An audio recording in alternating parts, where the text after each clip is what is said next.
It's time for MacBreak Weekly. Guess what? No Apple Watch talk today. We've got plenty of other things to talk about, including the new Tidal music service and how that might affect Apple's Beats. Alex Lindsay has a unique take on that one. Adam Engst joins us from Tidbits. We'll talk about the new Steve Jobs biography, Becoming Steve Jobs, and what he thinks of that. Alex Lindsay, Andy Ihnatko, and Adam Engst up next with MacBreak Weekly. Netcasts you love. From people you trust. This is Twit. Bandwidth for MacBreak Weekly is provided by CacheFly at CacheFly.com. It's time for Twit's annual audience survey, and we want to hear from you. Please visit twit.tv/survey and let us know what you think. It only takes a few minutes, and your anonymous feedback will help us make Twit even better. We thank you so much for your continued support. twit.tv/survey. This is MacBreak Weekly, episode 448, recorded Tuesday, March 31st, 2015. Normcore. MacBreak Weekly is brought to you by LegalZoom. It's National Start Your Business Month at LegalZoom, and the best time to create the business you've always dreamed of. LegalZoom's not a law firm, but they can connect you with an independent attorney. Visit LegalZoom.com and use the offer code MBW in the referral box to save even more. And by Trunk Club. Have the wardrobe you've always dreamed of, handpicked by your own personal stylist. Go to trunkclub.com/twit and join the Trunk Club today, absolutely free. It's time for MacBreak Weekly, the show that covers your Mac news and your Apple news. And somebody said we should call it Apple Break Weekly. That doesn't roll off the tongue quite as well. We'll just stick with MacBreak Weekly, but you understand it's everything. Andy Ihnatko is here from the Chicago Sun-Times. Hello, Andrew. Hello, Leo. Mr. Alex Lindsay from Pittsburgh, Pennsylvania, and the Pixel Corps. Hey. Nice to see you. And joining us this week, because Renee Ritchie is in Ool for the Ool Conference in Ireland, Mr. Adam Engst of Tidbits fame. Hello, Adam. Good to be here, Leo. Up where the penguins go. Yeah, well, let me tell you, it's been penguin weather for a while here. Multiplying. You got three now, I can see. Oh, you haven't even begun to see the collection. Mr. Popper's Penguins. Yes. Best. I've got a copy of that, too. Yes. Does your penguin realize that he's not very well camouflaged behind that green bush? Penguins are a little silly about green. They don't really see it because it's not one of those things that their eyes are, evolved to. Wow, I never thought of that. There's not a lot of green up there, is there? Or down there? Wow. He also knows that the Engst eye system is based on movement. So if he just remains perfectly still, exactly, the Engst will not be able to see him and think of him as a prey creature. Yes. Yeah, they're slightly related to ostriches that way. It's the flightless bird approach. Right. Just don't get him cornered, man. Don't move. Don't get him cornered. Don't move. We got a Baltimore Oriole fan in the studio today, and his T-shirt says, "This is Birdland." I like it. I like it. That was high school for me. Well, Orioles, yeah? all the Were way. you the Orioles? All right. Oh, yeah. Cal Ripken, that era. Oh, that was a great era. I was just saying, just couldn't, after that, just couldn't stay in touch. Yeah. Well, here we are once again, and we're counting down to the Apple Watch. Only 11 days till the orders. And, of course, we're learning more and more about the process and how people who have $17,000 to spend will get to jump the line, as they should. Speaking for the Plutarchs, are we Plutarchs? What are we? I think I was raised plutocracy is Catholic. different than plutocracy. Plutocracy and Plutarch are not related. No. The plutocrats can, I think that's correct. The plutocrats can jump. Because Pluto's no longer a planet, remember? Oh, man, the dwarf star contingent. No, or not dwarf stars either. Heavenly bodies. Anyway, you can jump the line. I don't think there's much to say. Hey, now that we've had a week to digest Becoming Steve Jobs, do we have any thoughts? I know that Renee and Andy were reading it. I'm reading it. I'm only in chapter 3, so I can't really comment. Alex and Adam, have you dipped into the new biography? I have not read it. However, I did just, of course, the next best thing, which was edited Michael Cohen's book review for Tidbits. Oh, what did Michael think? He did a really interesting thing. He compared it to the Isaacson book. Yeah. And basically noted that the whole controversy about which one is sort of more accurate or anything like that is just not really, it's missing the point. That they're two completely different books. The Isaacson book, Jobs, is really designed to be a biography. That's what Isaacson does. And it is complete. It talks to a lot of people. It gets all the sides of Jobs as Steve Jobs himself wanted. Now, the Becoming Steve Jobs book is a very different sort of book. Michael compares it actually to the classic genre of the hero's journey, that it is trying to follow some of the events in Steve Jobs' career to show sort of how he gets to where he ends up, and takes lessons from that along the way. So it's sort of by definition more positive, because it's not trying to be a complete biography. It's just saying, here's the trajectory this guy took in ending up where he was. It's turning out to be a Rorschach test for Apple lovers and haters, actually. The battle, Johnny Ive hates the Isaacson book. He said, I can't regard it more lowly. And I'm reading Dan Gilmour's piece in Slate, and Dan hastens to mention that he used to be an Apple computer fan, but no longer, as if that's somehow germane. I have to say, only 3 chapters in, I haven't heard anything I haven't heard already, and I feel like you could read either one and get a fairly good picture of Steve. I don't feel like the Isaacson book was bad, and I think Becoming Steve Jobs is fine, but I also feel like I've read this now 18 million times, and I don't know. And one of the things that, as you look at these books that have come out, and you look at the articles, and you look at the articles also, about Tim as well, I think that one of the things that it feels like, Steve Jobs was perfect to get Apple to where it was. Yeah, no, that's not true. We know that. Yeah. But it also feels like Apple, in a lot of ways, I feel like Apple's doing a lot of the right things now. Isn't that in a way that I don't know if Steve Jobs would have. Tim Cook is doing things when it comes to philanthropy and outreach and standing up for political things, and also just the way he interacts with employees and the culture, and all of those things are the things you do when you're a larger company. It's that whole revolutionary versus effective management that, I think, Steve Jobs created a lot of these things, but it does feel like there's a transition here that I actually think is pretty healthy. I think a lot of people thought that what would happen after Steve, but I think that Tim Cook's doing a pretty good job of moving that to a more mature, growing company. Yeah. And maybe that'll mean a slow decline. I don't know, but I think it's good in a lot of ways what he's doing.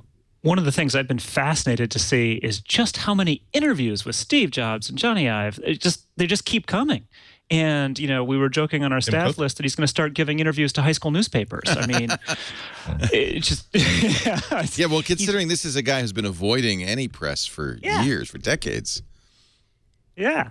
And just in general, I mean, Apple certainly before was very careful about letting people talk to any of the executives, and Jobs very seldom, did any kind of public events. So to see Tim Cook doing them over and over and over again, on the one hand, I think it's very positive, but it's certainly a big change. Yeah, it's interesting. I mean, it shows that what Steve did was not unique. But of course, Steve handpicked Tim Cook and trained him, and created the company that Tim runs. But Tim's run it quite well now.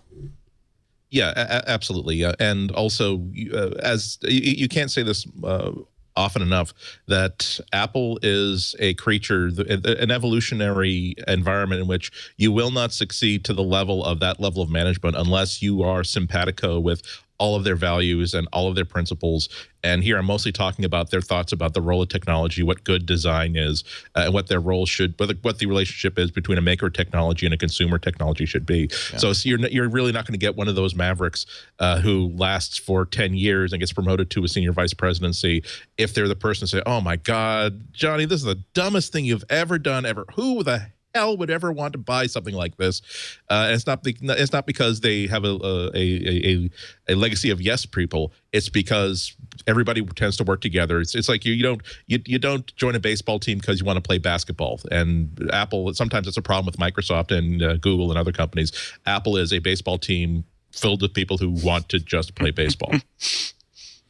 Well, they're playing very well. Superstars, Cal Ripken Juniors of the technology world. If they were baseball, they'd be the Yankees, and we would all hate them.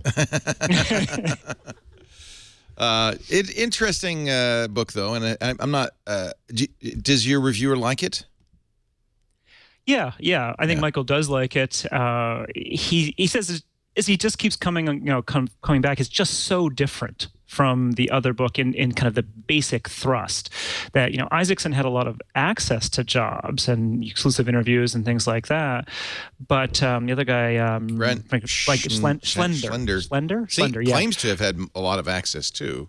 Yes, and he apparently both had a lot of access in general, but was also much more of an actual friend of Steve Jobs's, so that he interacted with Jobs's family informally and things like that. Well, and as we pointed out last week, he was also more technical.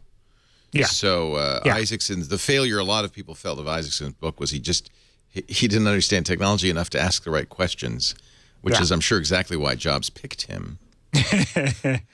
Well, and the other thing that Michael points out is Isaacson's book comes out right after Steve Jobs dies, and so no one had a chance to see it beforehand, and they pushed it out to capitalize on the big news, probably the right publishing decision, but as a result, everyone close to him was somewhat blindsided by it. They hadn't had a chance to see the early drafts like they might have had Steve lived another 6 months. Right.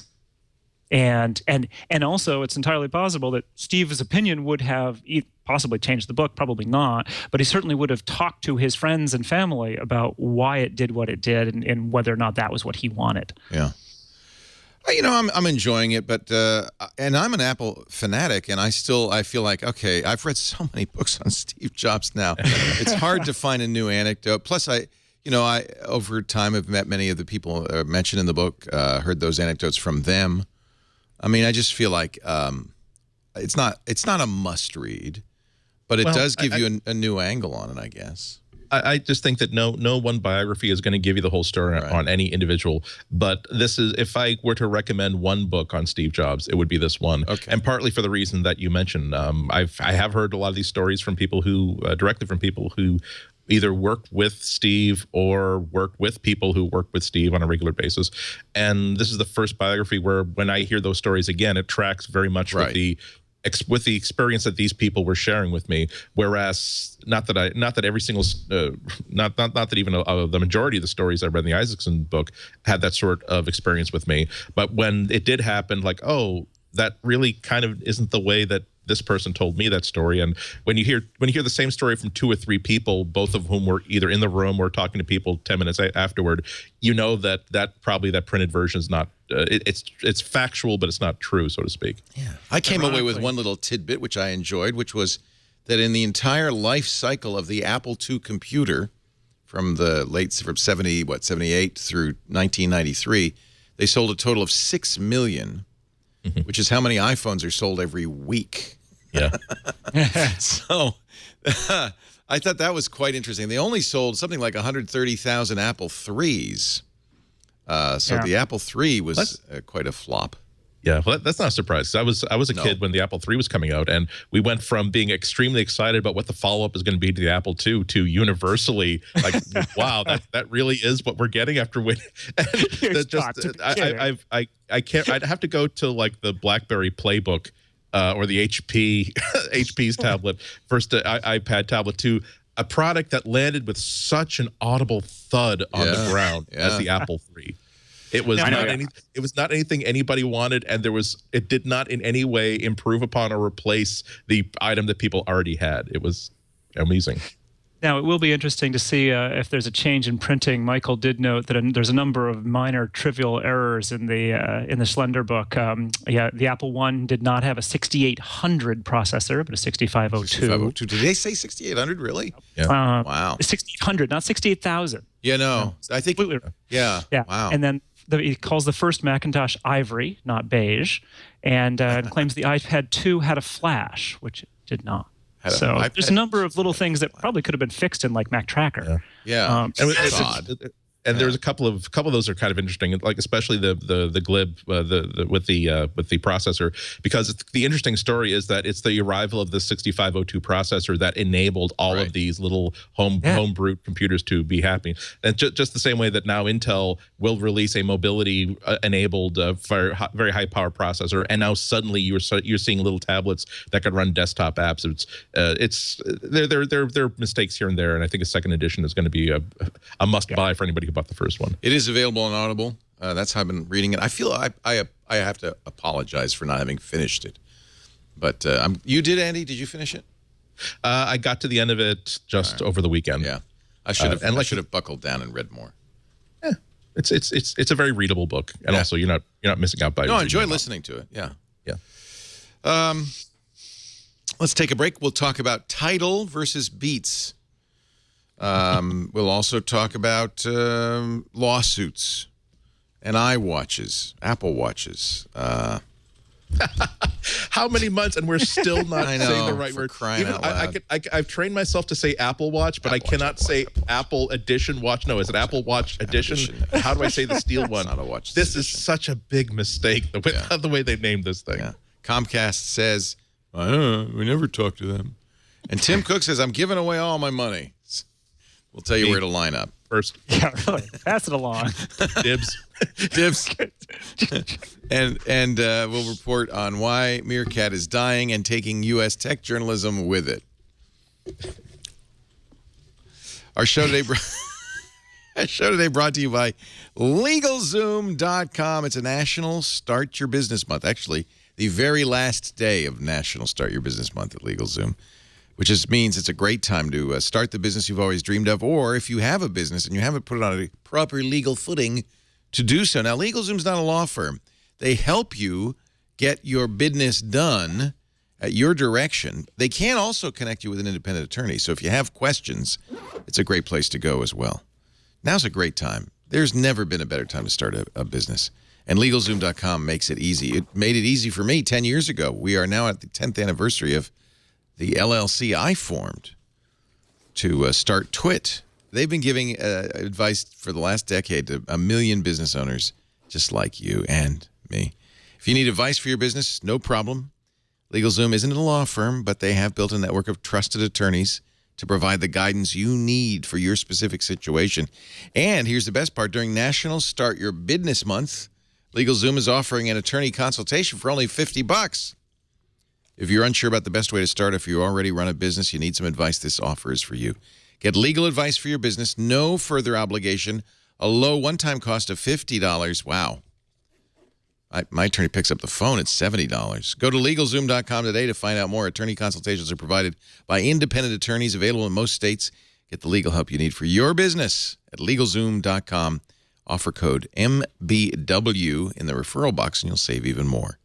That's LegalZoom.com, and don't forget when you check out, MBW to save even more. Tim Cook says, I'm giving it all away. The article in Fortune magazine says he's worth about $785 million. He's going to pay 10% to pay for his 10-year-old nephew's college education, and then whatever's left, he will give away. This is in the tradition of Warren Buffett and Bill Gates, Mark Zuckerberg, who have all committed to giving at least half their worth away. It's called the Giving Pledge. I don't actually. Tim Cook's not on that list, but it's in that same spirit. Yeah, we need to think about this a little bit longer, though, because, I mean, his nephew isn't going to go to college for another 8 years. Right. And the way college costs are going, $785 million might not be as much as it seems like. Just saying. Also, if I knew I was getting that deal, I would say, hey, guess what? Guess what, Uncle? NASA has agreed to let me do a semester at sea on the International Space Station. That'll be $40 million. Hey, if I have anything left in my kids' college fund after their 8, 9, 10 years in college, I promise to give that all away as well. you have my word on it. I think I'm running out already 2 years in.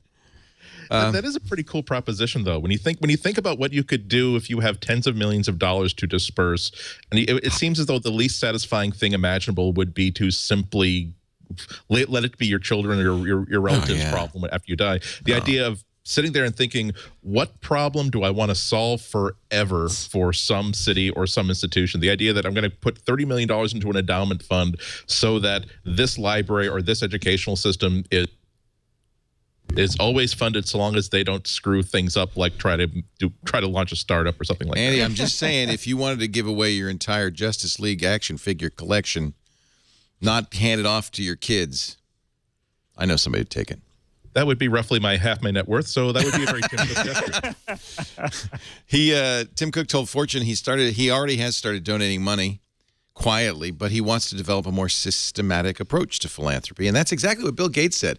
Bill Gates, before he started being a philanthropist, while he was still running Microsoft, was often asked, "You're the richest man in the world. Why aren't you giving more away?" He says, "Because I don't have the time to do it right." The minute he retired, they started the Gates Foundation with Melinda, his wife, and now they are giving it all, or most of it. I think he wants to give 95% of it away. I think that's great. More power to him. What are you going to do with $785 million, especially if you don't have kids? Buy a library or something. No, you make it do something. Yeah, again, I've always thought that not on that kind of grand scale, but how many times do you open up a newspaper or open up a news feed and see that, oh, well, some church or some library had a snow roof collapse and it's going to cost them $7,000 to fix it, and they're not really sure where it's going to come from. The ability to sit at your desk and say, done, here's a check, you're done. Wouldn't that be nice? Problem solved. You're going to worry about this for 3 or 4 months. Nope, here you go, check, done. This comes from the really good interview Adam Lashinsky did in Fortune magazine, talking about Tim's unique style, and how he has in fact done very well. It's silly me, but I liken it to Joe Montana and Steve Young. As a 49ers fan, there was no greater quarterback than Joe Montana until you look at the numbers and you realize Steve Young was a greater quarterback than Joe Montana. This is like the successor, beating the master. Stock has gone from a split adjusted $54 to $126 since Jobs died. That's a market cap of $700 billion. The cash hoard has more than tripled since Steve passed to $150 billion, and that despite the fact that Apple's already spent almost $100 million in buybacks and dividends, something Jobs said we will never do. $38 billion of merchandise sold in China, a market that was non-existent when Steve left the company. Tim's done a great job. And what's interesting, he's taken, I think, Apple into a new area with the watch, into fashion. Remains to be seen. Well, we'll see how it works, yeah. Well, now, what was the term I was looking at a New York Times style section, and what was the term they were using for the Apple Watch? Normcore. What? Normcore. Not nerdcore. Nope, normcore. Meaning that apparently it's all fashionable, or the specific type of fashion that the Apple Watch will be is not hardcore, not softcore, but normcore, just sort of normal. For crying out loud. Because everyone can have it, and therefore it's not real fashion. According to Wikipedia, normcore is a unisex fashion trend characterized by unpretentious and average-looking clothing. That's what I say. New York Times Magazine, all over it. I know nothing. I'm normcore. I'm reminded that I know absolutely nothing, because now there is geez, this isn't very stylish or fashionable or whatever. There's absolutely no trend represented by this. We have to call no trend a trend itself. There you go. Here you go. This is a picture of two people, one man, one woman, dressed in Normcore. This is also on Wikipedia. Note, there's space available for an Apple Watch there. Oh, good heavens. Well, first of all, you don't button the top button. That's not. What is that? That's Canadian Normcore. I think he's from Canada. I'm just saying, it seems as though this writer wanted to say that Apple has come up with a really boring watch design, but they don't want to offend Apple because they still haven't received the review hardware yet. I want to know who posed for this Normcore picture. Skinny leg khakis, really? Yeah, I didn't even know they make those. Actually, those they're just acid washed jeans. Well, they're not pleated, so he's okay. They're flat front khakis. Flat front. There's something in his pocket though that's really maybe it's just the way he's holding like that dark iPad, but he looks like he's ready to be taken into the spaceship by his doomsday cult. It's the perfectly white sneakers that are the giveaway, isn't it? Yeah. Oh, it's the tapering to the sneakers that really sets that off. You know? Yeah, that's there's something about those legs. I don't know. Really. Hey, you know, and all they have to do now is just show this picture and say now in 3 styles. What was the model casting call for that photo though? We're looking for a man who's average height, not particularly attractive, not particularly ugly, the sort of person you walk past and take no notice of whatsoever. And I love how he's looking off to the side. Is this where I should stand right here? Is this? I don't think the problem is there wasn't any casting for this. I think this is just some random photo. Well, it has to be. Probably watching, just going, why are you making so much fun? It's from Roscoe. Whatever that is. Is it a stock photo? No, it can't be because it has to be. It's uploaded by a guy named Roscoe. It has to be. See, and just Creative Commons. Right? This is actually a good lesson. Notice that like the woman is smiling nicely. Yeah. She seems like very friendly and very approachable, and therefore we're not even thinking about her clothing or making fun of her, but we're making fun of the guy, not the man, but the man's clothes, because that's such an odd.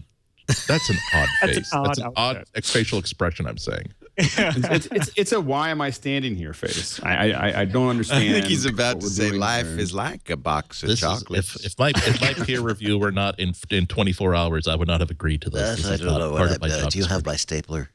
I was told I would get my stapler if you let me, if I did this. Although I think they were Lieutenant Dangle cosplay, he would be like right up there at the top. All right, enough making fun of these poor people. No, not make fun of the people. Bring fun of the photo. And this is from the Normcore article on Wikipedia. The word first appeared in a webcomic, Templar, Arizona, was later employed by K-Hole, which, believe it or not, it's the worst name ever. It's a trend forecasting group. Oh, jeez.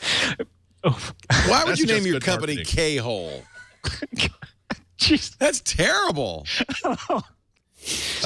The word, lest you think we're making this up, was named runner-up for Neologism of the Year in 2014 by the Oxford University Press. I don't even know what that means. I've never heard the word Normcore, but it was runner-up. A neologism is a new word, a new made-up word. The dictionary people always vote on those. It's actually quite fun to hear them debating what the neologism of the year is going to be each year. But I did not realize that Normcore was even in the running. So the watch is Normcore. I don't know if is the watch Normcore, really? If the Times says so, it must be. I was going to say, the problem is the fashionistas say so, then it's hard to argue.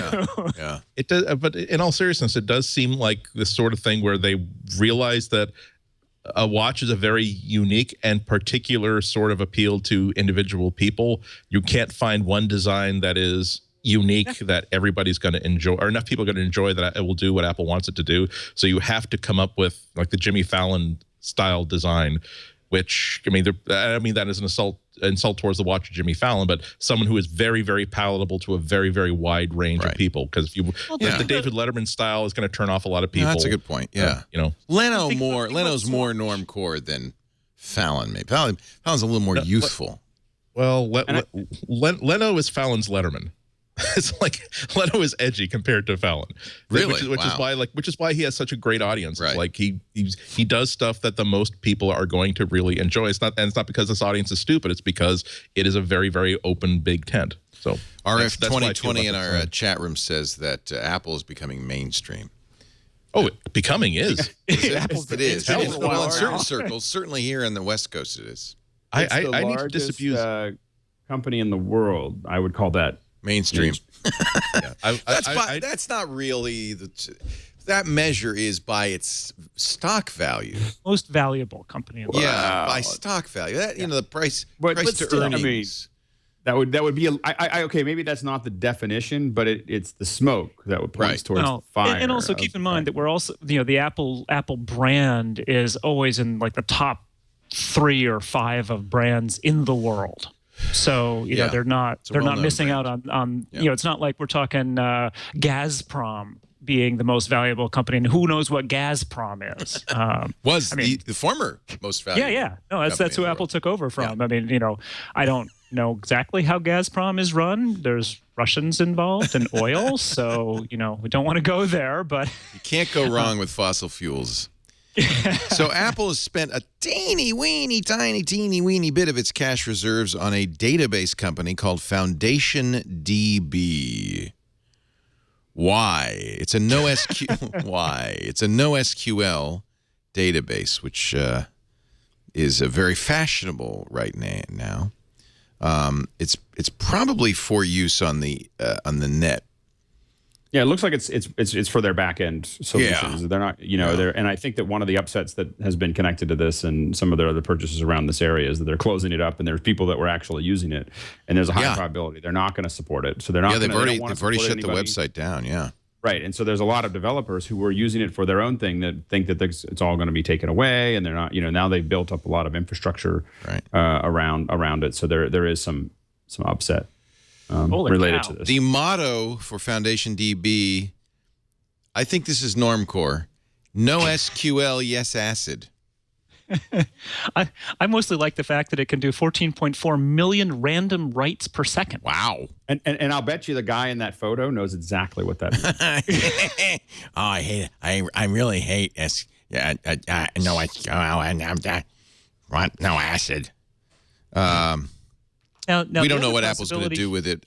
We don't know what they paid for it, although they had raised $22.7 million. At the level Apple buys things, also they very well may be buying some level of the hardware, but really buying the people. Yeah. That they Could be an acquire. Yeah. Right. It's just like, we need these people to make iCloud sing. So, let's just buy the whole thing. Well, and sometimes I think it comes down to Apple's using something already, and then they find that it's so integral to what they're doing, they might as well just absorb it so that it doesn't go somewhere else. Someone doesn't buy it and take it away from them because it's become too much part of their infrastructure. Yeah, that happens a lot. Not only that, but not only do we want to make sure that this is a reliable resource for us forever, but also sometimes more often with components than anything else, that we don't want anybody else to have access to this either, because we feel as though we can make this into a real strategic advantage for us. Yep. An acquisition that Apple made a while ago, the Beats acquisition, is now facing perhaps some competition from Tidal.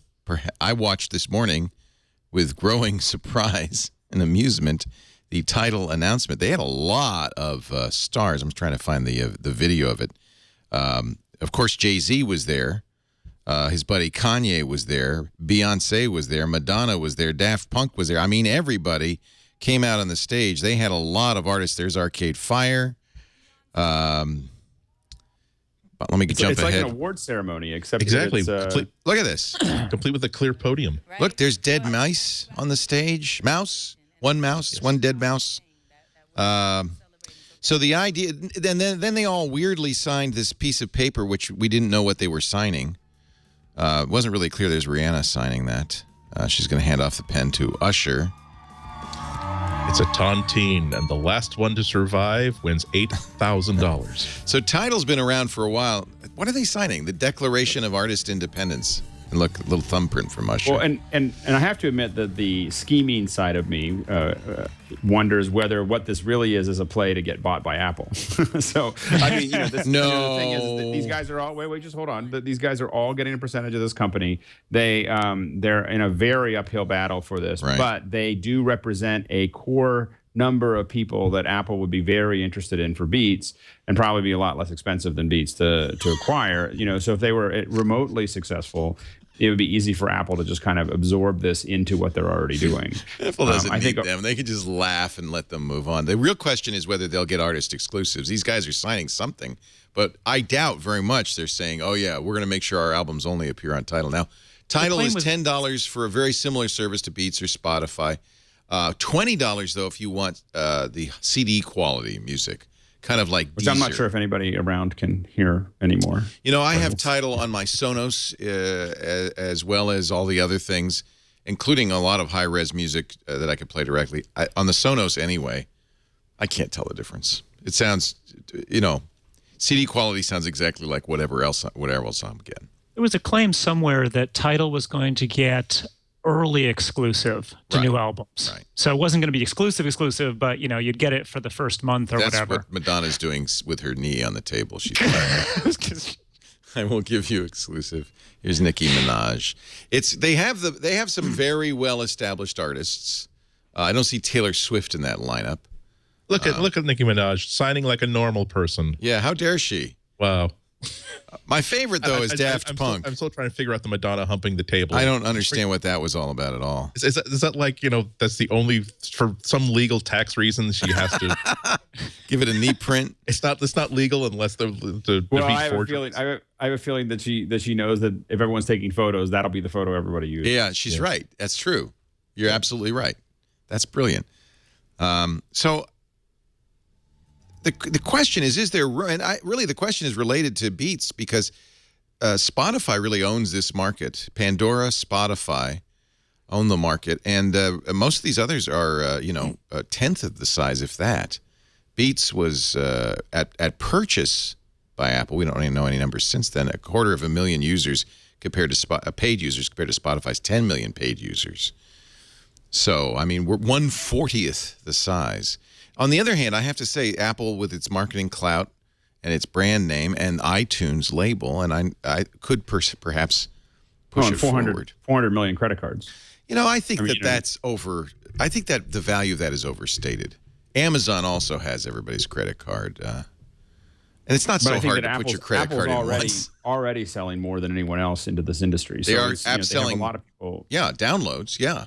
Right. So I think that they're definitely in a prime position to do this, and I think that Apple has the money to do a lot of the exclusives that we talked about. So they can incentivize a lot of artists. Some of the artists that were signing this for Tidal, Beyonce did an early exclusive. But I think that Apple can be looking at many, many more of those opportunities. And I have a feeling, if you look at what they already did with HBO, that they're gonna use some of that. Largesse to kind of move things in their direction as they launch. I mean, obviously they've tried to move it to a lower price point, which it doesn't sound like it's been successful. But I think that exclusives and a lot of those other things will hopefully sweeten the pot. Well, and that's, because Tidal is, quote, artist-owned. I mean, it's owned by Jay-Z, who spent $56 million to acquire it. The impression that they gave, whether true or not, was that the other artists would have a stake in this as well. And really what it was is a statement by these musicians anyway, that they're not thrilled with technology. In fact, they said very specifically, music is about art, not technology, which I think maybe underestimates the importance of delivery systems and listeners. I think it's about the pays per plays that they get through all the streaming services, and knowing that they can't convince billions of consumers worldwide to suddenly want to buy physical media or even downloads anymore. Right. And so they just got to figure out a way to a way to convert from wheels to skis, if that makes any sense. Is there a shot? If they, I don't know. I mean, if they can really, if they're just doing a streaming service that only has their content, it just seems like I don't understand how they can succeed with this. If Alex says this is a ploy to, we're going to have our own company and someone's going to be smart enough a year from now to buy us and get all of our content, that seems like a smart move that I hadn't considered before. But part of their press is all about how we're not just going to be a place where you can get our albums, we're also going to have exclusive content. And with this kind of top drawer, people audiences that are this big, I don't know, maybe they can make a go of it. But if it really is just we want a version of Spotify in which we get more money per play, I just don't see how this is going to work. But again, I'm not a business reporter. If you look at I think one of the arguments could be is that if you look at just the sales of these artists, that number is probably larger, significantly larger than $56 million a year. I mean, there's definitely some opportunities if they decided, for instance, to right now all of their content's tied up with the copyright holders, and typically that sometimes it's not them. But if they started publishing directly to to this service, it means that they would have a service and they'd have a platform on which these artists can now make all the money. These are not artists that need the record companies anymore. And this may be what they're doing is actually separating from the record companies, or this may be this first step of them separating from the record companies completely and saying, we got the money, we've got the studios, we've got, everything, the PR, we've got the names. We don't really need to have, the record companies involved at all. So this may be less that about would be interesting. beats and more about, artists starting to take over their own, building a collective. So that's like United Artists in the film industry back in the 20s. Yeah, look how well that went for Charlie Chaplin and Mary Pickford. Pickford. It'd be interesting to see what happens. Who will they sign? Will be the first person to sign outside of this initial event, and how big do you have to be before they will allow you into this collective? And what happens when they're slicing the pie up 100 ways? That's to me more important. I know these guys have made it; they don't need anything. What about young and up-and-coming artists? Where do they go? Is this going to be the home for them? Here's what Madonna had to say. Are you getting my audio? Let me play this, because this was the general tenor of this of the conversation. It's about putting art back into the forefront. It's about bringing humanity back to being an artist, not technology art, human art. They're the carrier. So we're the artists. It really almost feels like an anti-technology point of view. Here, it's about humans, not technology. It's about art, not technology. They're obviously very much stung by what's happened to their business, to the record industry. But I don't blame them for that. Or technology. I played the record labels. How is it not about technology? How is it about humans and art? I don't see what the difference is. If it's just exclusives, if it's business deals, who gives a darn? Well, and I would point out that you can be a human and play your music in your bedroom, but without technology, nobody's going to hear it. So good luck, Madonna. I mean, they are using the technology to, they're using the technology to make it more human, I guess. But I how? guess That's just it. They're just saying that. But they have control. I mean, I think that. So the big thing is that I think that there's an opportunity, and I don't know if this is what they're thinking, but from my vantage point, having been in this business, the artists have very little control. The artists make a very small percentage of the total revenue.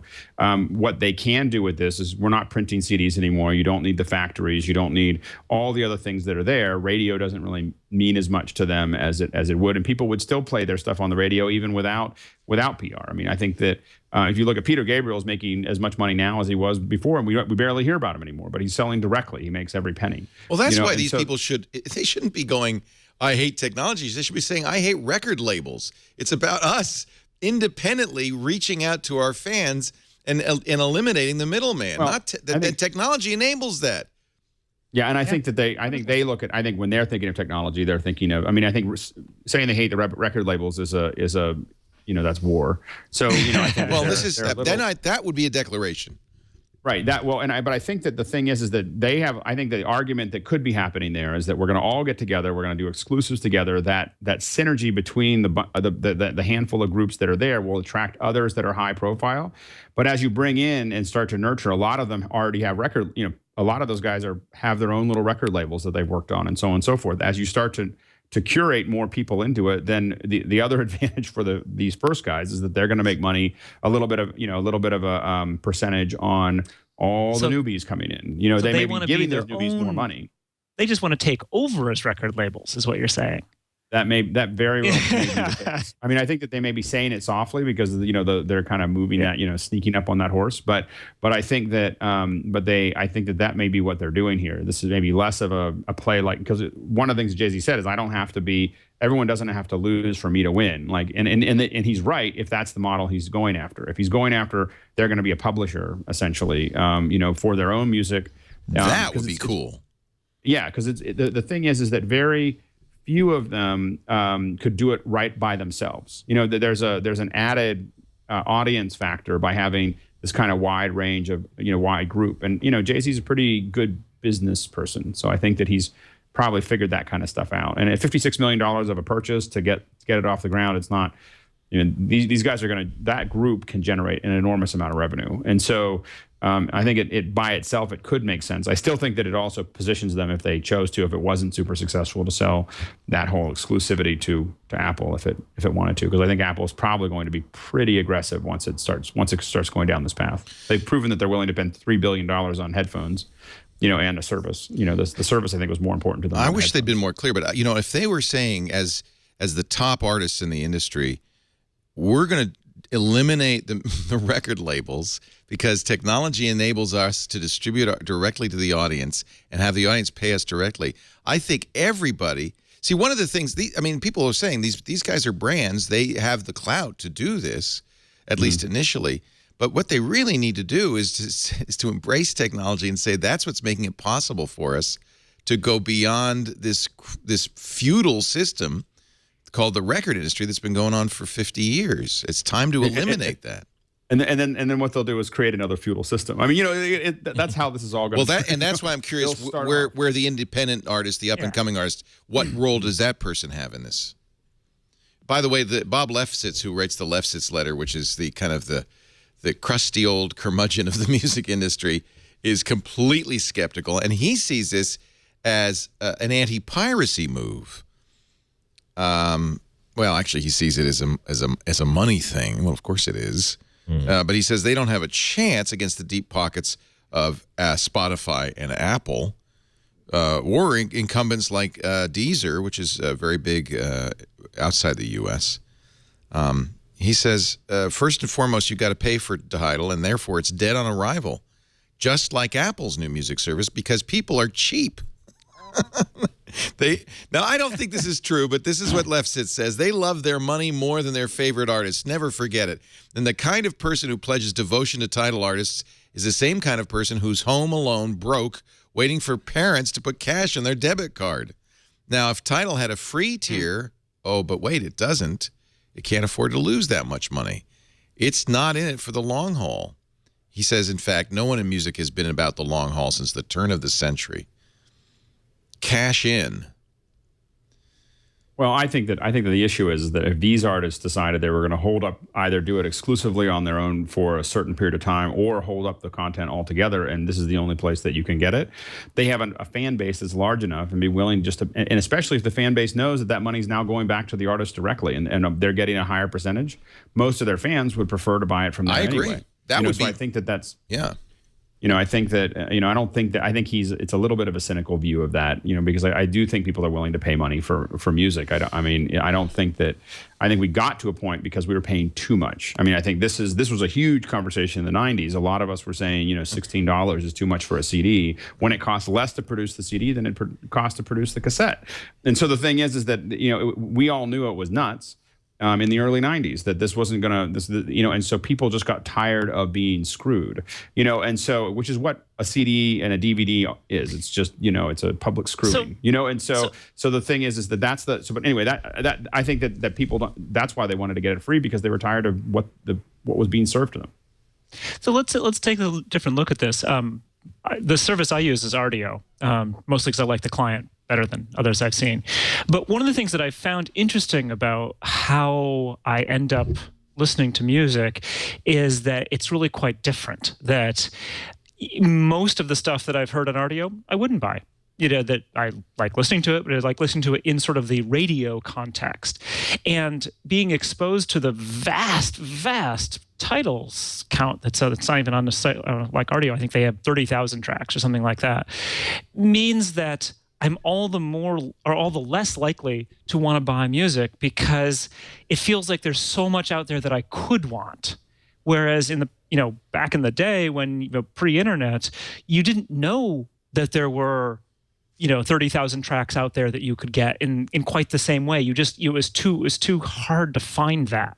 And so what we're being presented with all these services is kind of infinity of music, and it's almost got to be a subscription thing because you just can't do that any other way. And then once you get into the subscription thing, then you get into the how do you attract people. And so I think not having a free approach to get people in the door is going to be really tough. Well, I think that there's 15 million people who have bought into, according to Spotify's last, I think, quarterly or whatever. There's 15 million people that have bought into Spotify, paying $10 a month, and I think I have my own subscription. My wife has her subscription, and the thing is that my whole thing is that I just like the convenience of being. Why able don't to you have one my subscription stuff. that you share? Why do you have separate subscriptions? I don't know. I do. It's how it got set up. Something that drives me crazy about Google Music. Because Google Music is attached to your Google account. You can't share it. Well, but music is an interesting one, though, because you may not have exactly the same kinds of tastes. Yeah, but with Spotify, who cares? Well, because as soon as you start... My wife would start changing my playlists. There should be playlists that say, this is Alex's, and playlists that say this is Carlita's. What do you need two accounts for? I don't know. It just, she said, I told her to set one up, and I didn't, I didn't want to share. I think it was mostly that. So I was willing to pay $10 more a month. It drives me crazy because I want to share my Google Music, which I like. That's the one I use. And I can't because it would be giving away the keys to my Google account. But the funny thing is that I'm perfectly fine with it. I make a playlist and I'll share it with Carlita, and then she opens it up on hers, and boom, she's able to listen to it. And I don't. I wouldn't want to have someone kind of digging through it all. So I have like 200 playlists in there, so it's with all kinds of different things. Why don't these artists go home and write compelling music? He says, and get off my lawn. Great artists are lousy businessmen. There are exceptions, but they are rare, and that is really true. That's really why the music industry is so feudal, because the artists just go, I don't know, man. Let me just make my music, and I'll sign that. And so we'll see. But I don't feel like Jay-Z or anybody else is going to be able to drive Tidal to success, particularly since Spotify's already dominant and Pandora's already dominant, and Apple's coming on strong with Beats. But I think as a boutique, they could make a lot of money. I mean, when we say a boutique, they could still make hundreds of millions of dollars, just with the group that they already have. So they don't necessarily need, if they play that right, and Jay-Z is a pretty good business person, and if they play the angle that they have right, even if they didn't grow a lot, it doesn't mean that they wouldn't necessarily make money. Right. I think that it may not ever be anything that would go up against Spotify or what, Beats or whatever that's going to be called. But I think that it doesn't mean that it wouldn't necessarily be profitable. So I think that they may be looking at it slightly differently than trying to be, world domination. It may be this boutique where you get all these cool things, and it's a very small vertical, but that vertical with those artists is still worth probably $500 million a year. Let's switch gears a little bit. What should Apple do with Beats?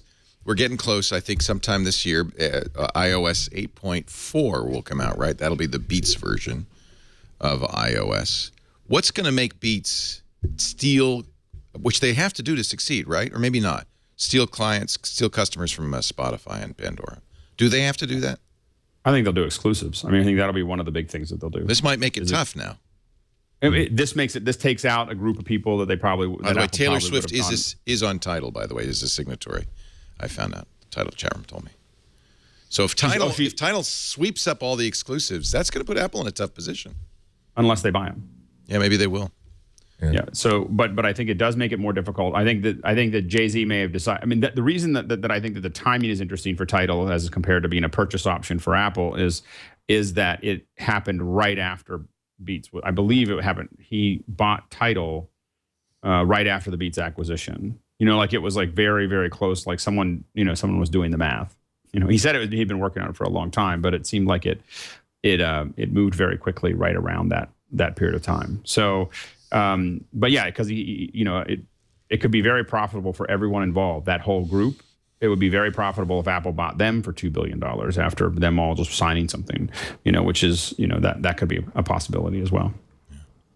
Yeah, I think that all Apple needs to do to make Beats succeed is to have it pre-installed on every iOS device that they ship. which is going to happen. We belittle how big a feature the idea of not having to pick something is to most consumers, and which is not to say that the Beats is going to be better than Spotify or anything else. But if you have something that out of the box, this has a subscription music service that you will almost certainly try out for at least for the first 30 days, so long as it's not terrible and so long as there isn't a huge signature feature that Spotify can challenge it with, I think that's going to just by default sign up most, excuse me, not most, but a big enough chunk of iOS users that to make this a significant thing for them. I mean, Google Maps is better than Apple Maps, but 60-some% of the users still use Apple Maps because it's what's built into the system. Right. They just don't know. I have to say, I mean, kind of thinking about how I use Rdio, there are, a few niggles about it here and there, but basically it's one of those situations where it's a very simple solution in a lot of ways. It's not, you're not looking for bells and whistles for most people. So I think Andy's right that it's just it's all about getting it out there in front of people and being really, really easy to try. The more I think about it, Alex, the more I think you're right, that this whole Tidal thing is a play to get bought. And to create a bidding war between Facebook, Microsoft, and Apple, bid it up to $500 million and then get out. And and you'd see, and that would basically be Jay-Z leveraging $56 million into $1 billion, probably of his value, and that's not a bad business move. I mean, he'll do it 20x in a year. That's a great pitch. I mean, someone has to tell Tim Cook that, hey, you know what, Madonna could be dry humping a table on the Apple campus.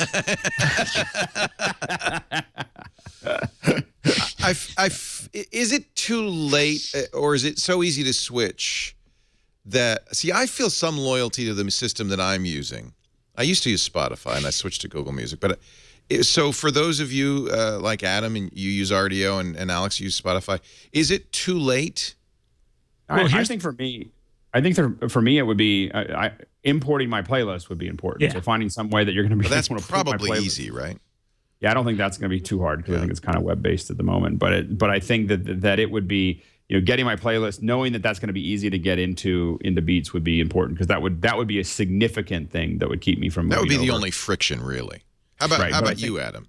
Well, see, I'm different. I don't actually make any playlists at all, and what I do is I mark things as favorites, and then I can play, whatever they call it, Adam FM, so that it plays just my entire, randomizes through my entire set of favorites, and so that actually would be very hard to replicate because I would have to just go through the list and say, oh, look, here's this random artist who I've never heard of before, whose music I liked when I followed the little trail of is like so and so, and then go through and like them again or whatever on Beats, however they do that. So that's a good point. That would be tough, and I've actually thought about that. If there's sort of any way to export that concept of, what is my collection of music look like? Well, if you're smart Rdio, you should immediately start pushing the idea that you curate and customize based on your listening habits, and that the more you listen, the better we get. Something like that. Yeah. Pandora has also a similar thing because if you've created Pandora stations, I have dozens. You probably won't be able to import those.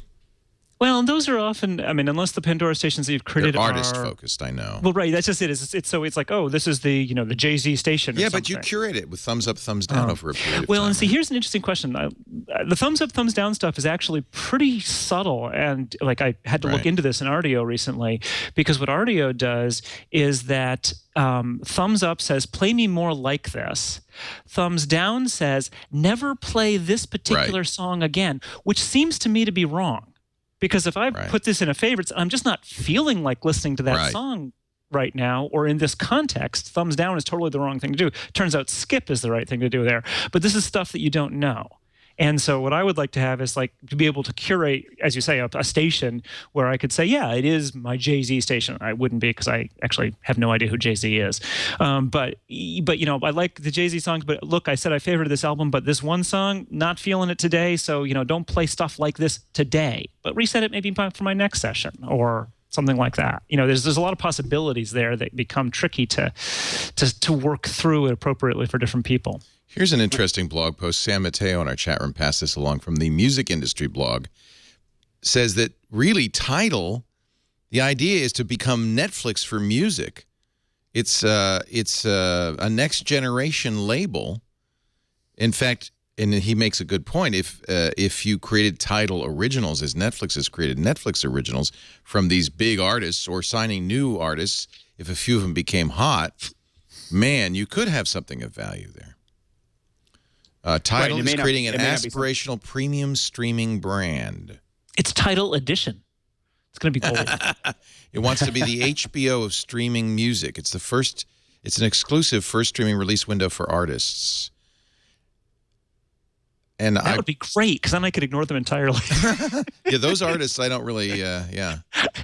just don't need that. Yeah. Then again, I don't need. I mean, now I find Netflix, watching TV shows on Netflix 3 years later, to be great too. So, 80% of subscription fees go back to rights owners.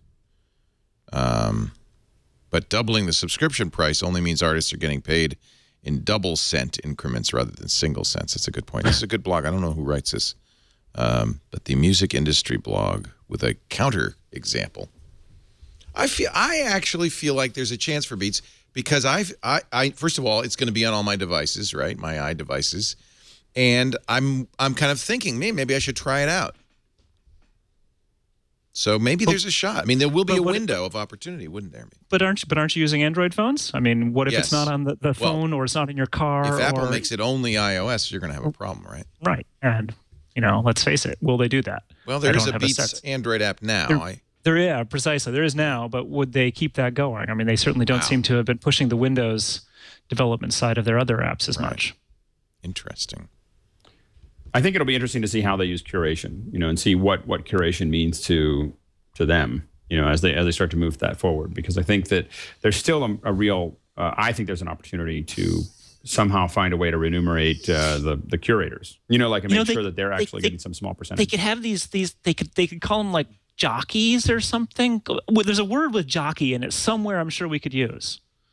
Well, but I think that the thing is that there's definitely tastemakers that I think that, but what we need to do is figure out a way that they're actually making a little bit of money too on the fact that they're building a following, So, if you look at, again, I think I've said this before in a show, but like a guy like Mike Holloran from 91X in San Diego is, all of us, when I was a music director, all of us just watched what he did, and the thing is I would listen to any playlist he built, because it'd be the perfect, slightly to the, alternative, but still somewhat mainstream, playlist, and he's had 25 years to develop that skill, or 30 years to develop that skill. And I think that there's certain people but the thing is he's on the air, or other people that are on the air. Think of all these DJs that people like to listen to, who might have some control over their programming, which only happens every once in a while now. Apple did hire a BBC Radio 1 DJ, right? Right. So the idea is they have that idea. Yeah, so finding the right people on the right verticals, a great person that can curate jazz, and they probably go after guys in Sirius, and because they have a lot more control as well over those things, so that you could listen to that DJ's choices. I think that could be interesting. But I do think that they were able to open it further up, not just these, but look at ways to kind of do a grassroots. There are individuals that people would start following, much like they're following people on YouTube or Mircat or whatever, that are, Mircat for the moment. Periscope. Ian Thompson, who's been on Twitter and writes for the Register, says that this guy Zane Lowe is exactly what you want, which is a DJ who discovers new stuff. People trust his curation. And he was very encouraged by the fact that Apple's hired Zane Lowe, the BBC Radio 1 DJ. Right. That's the kind of person you need. If you had a dozen like them. It's like if you remember Rock Over London, it was like Graham Dean. Right. Go ahead, Andy. No, not just that, but I mean, just the idea that if they really just leverage their song catalog simply as raw material that could be expressed in any way that anybody with any sort of an agenda can then promote, that's, I think, the key to success. I mean, first time I listened to Rdio in a long time, I realized that the cast members of the TV show Archer had created an Rdio station in which the actors themselves and the characters they portray are recommending songs and introducing them on Rdio, and that brought me into Rdio. And that's not something that's probably would have been conceived when they're setting up Spotify, just like Curation as Alex says, if you have someone that you absolutely trust, if there's someone whose taste I really, really like, and they tweet out a link to a book, I'm not necessarily buying that book, but I'm definitely going to check out why he or she is recommending it. The only real limitation, though, is if the actual creators are only making a penny, per play, how much money is left for someone who is assisting in the curation? Like if there's someone, this works great for YouTube, where you can just create a YouTube channel of just gameplay videos and just keep creating immense amounts of content every single day and make a really good living that way. But that's because all that stuff is supported by an outside source of money, namely the advertising. So it's a complex metric. So here's an interesting thought. What if that anyone could be, a playlist jockey, as it were, and it would be in essence, a competitive situation where the better your playlists were, the more people subscribe to them, the more you'd earn, and the more, presumably you'd rise in the ranking, so that it was in essence a crowdsourcing thing. So you could also find the people who thought like you. In terms of you basically, if you just took 5% of the, let's say 5% of the total pot, and then split it among people making playlists, basically the person who's got the highest percentage of those playlists is making the highest percent, whatever percentage of the total plays are being played that they're in a playlist, they're getting that percentage, and that would be. And it doesn't it doesn't necessarily need to be one of those things where you can make a mint at this. It may just be because let's face it, you might just have this as your hobby. You might really like doing it after your day job, working on NoSQL databases. There are people who, for free, stream Mircat all the time, just trying to get to be number 2 on that Mircat list. They just no money in it at all.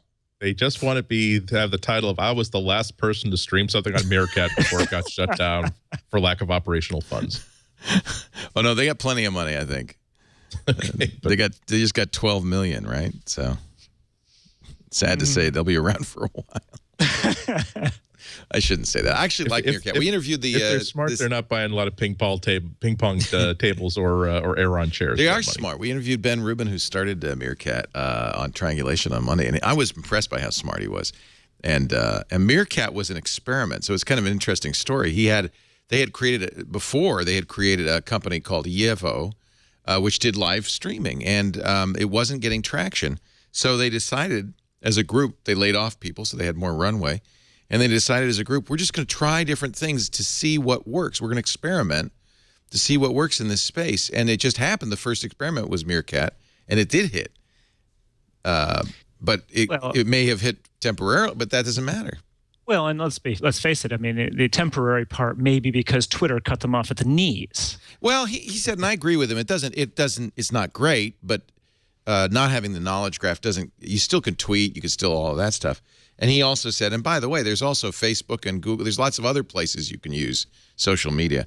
And, Periscope, is that what you mean? Maybe just releasing Periscope might have cut him off at the knees. Well, more that Twitter removed their access to the social graph, yeah. Right, the social graph, and then releases Periscope, which, I don't think Twitter, sort of released Periscope to kill Mircat specifically. I think they were in parallel. But at the same time, the cutting off the social graph right before releasing Periscope does feel a little underhanded. Yeah. Yeah. Well, and it definitely felt like Twitter was kind of moving at its own pace, and Mircat was suddenly getting ahead of that pace that they were trying to work out with Periscope. So they it just felt like they kind of wanted to slow them down before they lost, positive control of that.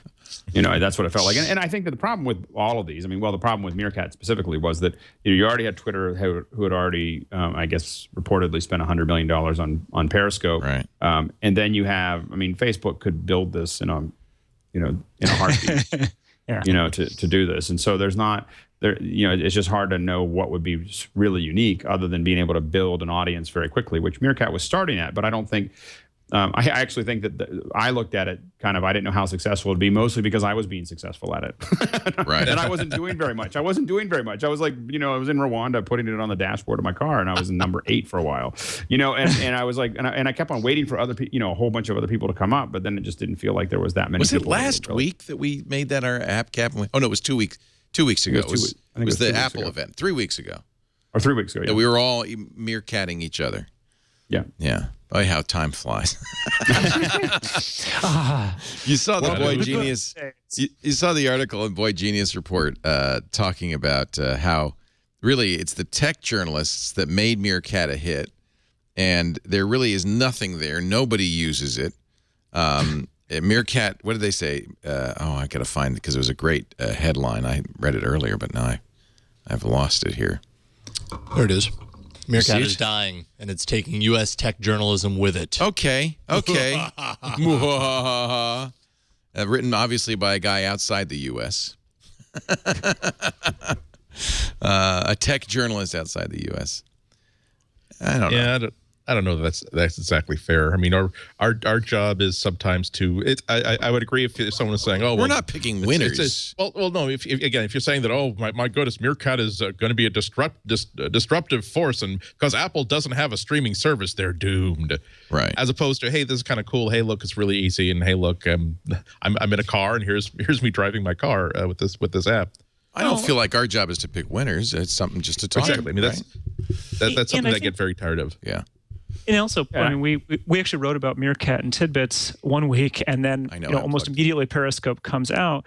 And as Josh Centers, who was doing the articles, said that Periscope's big win in some ways was that it launches on the day that there's that horrible explosion in New York City, and so he's actually seeing footage of this before any news crews are on the ground. Right. That's sort of showing the promise of some of these kinds of things. It showed the promise and also the failure, because I was watching.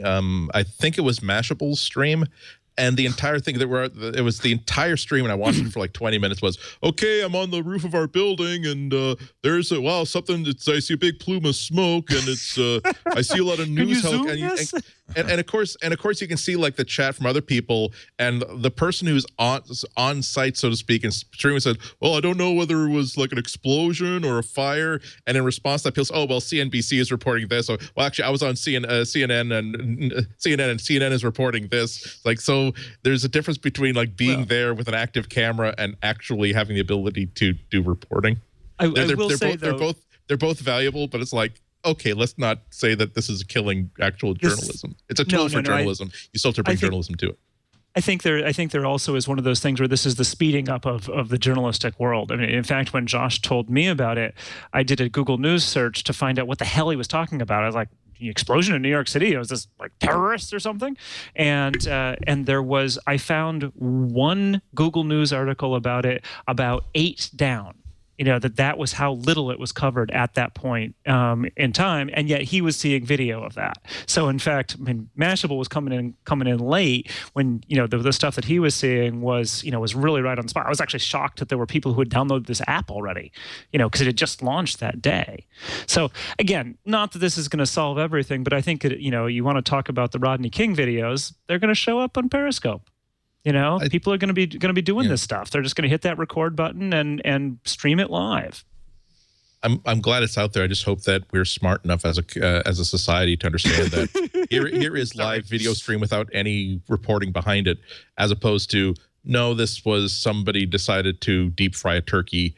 And it's not that please don't start canceling flights to places because someone didn't understand that you shouldn't do this on a roof deck. Well, because you can't save Mircats, I feel like, or Periscopes after 24 hours. You can't.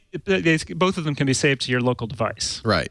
And so I guess you could repost it. Although the saving in Mircat, maybe they fixed it, was all wonky. God help them if they have to store every single thing. No, I think that was a smart move. Why waste money on storing and forwarding it? Well, and I think it appealed to a certain category of people, like the Snapchat stuff does, that, well, it's ephemeral. So I don't, I'm willing to do stuff like look at my refrigerator. Well, I think also for me, when I was experimenting with it, I think that I do a lot of production that's live, and but every time I decide I want to do a live stream, in my head I'm thinking about the record and I'm thinking about the quality and everything else. With Mircat, I was like, I'm just going to turn my phone on. I'm not even recording this. I'm just going to just experience that moment, on it. And I kind of like the fact that I couldn't record. And with Periscope, I haven't even turned it on yet because I'm like, oh, it's going to record, and then I have to figure out what I'm going to do with the record, and I'm not sure if I really want it. I tried Periscope. I tried Periscope on the day it came out also. I was at Cornell's Dragon Day, where the architecture students built a huge dragon and paraded around campus. And it was actually one of those things where I was struck at how hard it was, actually, because it's not one of those events that things are necessarily happening when you think they're happening. So you kind of point your phone at it and you're sitting there going, okay, something could go on now. We're all just standing here, but I don't want to stop it because then something's going to happen as soon as I stop it. And, so it wasn't very exciting until, 4 minutes later when the dragon started moving. So. Right. Very editing. interesting. It's a very valuable thing, this thing called editing, compressing time through editing. Sigh. Let's see. Anything else? Let's talk about Comcast. Comcast, I'm sorry, NBC Universal, also known as Cabletown. Shine Hartwig Company, subsidiary. NBC, we even mentioned this, was apparently not in the rumored part of the deal that Apple was making with television providers. The FCC, of course, is examining Comcast's Time Warner acquisition. And there's a filing from a company or a group, a coalition called Stop Mega Comcast, that said, quote, Comcast may be withholding affiliated NBC Universal content in an effort to thwart the entry of potential new video competitors, citing that Wall Street Journal report that we cited that said Apple wasn't talking to NBC because of a, quote, falling out between Apple and NBC parent company Comcast. So Comcast responds saying, hey, Apple never even approached us. It's not that we're not talking to them. They never asked. I've called Comcast before, and it takes so long. You got to go through the Philippines. It might be that's what happened. Apple called them, but the call just got lost somewhere. I am helping you from there. Yeah, I know. It's not. Who knows what's really. The easiest way to get some adoption in a lot of these things, especially for Apple, I think they may not trust Comcast to be able to be quiet, to not be able to, not see it as a competition. So, Comcast in general might keep Apple from talking to NBC just because they don't want to let the cat out of the bag. But I also think that, the typical way to get that Apple in the past has done this is you get early adopters and then you beat the late adopters with the early adopters. Right. And I think hadn't you been reporting for years that Apple was talking with first Comcast, then with Time Warner? I mean, that Apple's really been trying to get Comcast to come to the table. Maybe not about this specifically, but maybe they just threw up their hands and said, "Well, we've been talking to you." Originally, since the '90s. Yeah. Yeah, I think originally Apple has been trying to get cable just to pass through to the Apple TV or to some device, and I think that was shot down pretty quickly. Right, yeah. And so I think that this is they're doing something different, which they may have decided that Comcast isn't worth talking to. Yeah, and also there's an argument to be made that maybe Apple isn't worth Comcast or Verizon's or any of these other cable providers' time. If the rumor that Apple's going to open up the platform, the Apple TV platform to third-party apps is true, why bother? Why not just simply use that as a way to leverage your Fios customers? And guess what? You can get the Apple the Apple TV Fios app and get every single channel you subscribe to, so long as you're on your home network. And we'll even give you access to limited remote viewing directly from Fios. That's what the app on the phone does, and it works very, very well. Well, I think of course, the danger on that is that of course, the Fios may work and the Comcast may work, but also every network is going to build their own app, that's going to go onto this thing, and it's going to be, the question is do they actually need the cable company anymore? And that could happen pretty quickly if the apps open up. It's happening already, I think. Yeah, when you've got Squirrel TV, who needs more? I mean, yeah. Well, I mean, look at Roku. Roku is fascinating because there are the things you can get officially through the channel store, including third-party apps. But then you can go to it is an open platform. So long as you have a web page that has here is a link to how to get this device and then match it onto your Roku device, there are just channels for the weirdest stuff. There are about 1.2 million religious channels. There is a channel for just westerns in which nobody wears a hat, because someone has a collection of movies in which they're westerns and no one wears a hat, and hey, let's have a Roku channel for it. And so it's demented, but it's part of the wonderful experience of having a TV that works the way you want it to. There are, you're right, literally thousands of Roku channels. I used to I think it's gone now, referred to a third-party website that had a list of them, and it was well over 2,000 channels. Yeah, and every time I felt myself being pulled back to my Apple TV for a certain reason, I totally missed their podcast app, because man, that is exactly the way to implement that on a TV set. Then I remembered, oh well, maybe there's an app like that, but it's just not in the Roku store. And within 20 minutes, I found an app that was pretty much just as good as the Apple TV version, and another reason to switch back to Apple TV sort of went away. I have to say I'm not happy about TiVo, which has clobbered podcasters in their latest update, and we're getting a lot of email.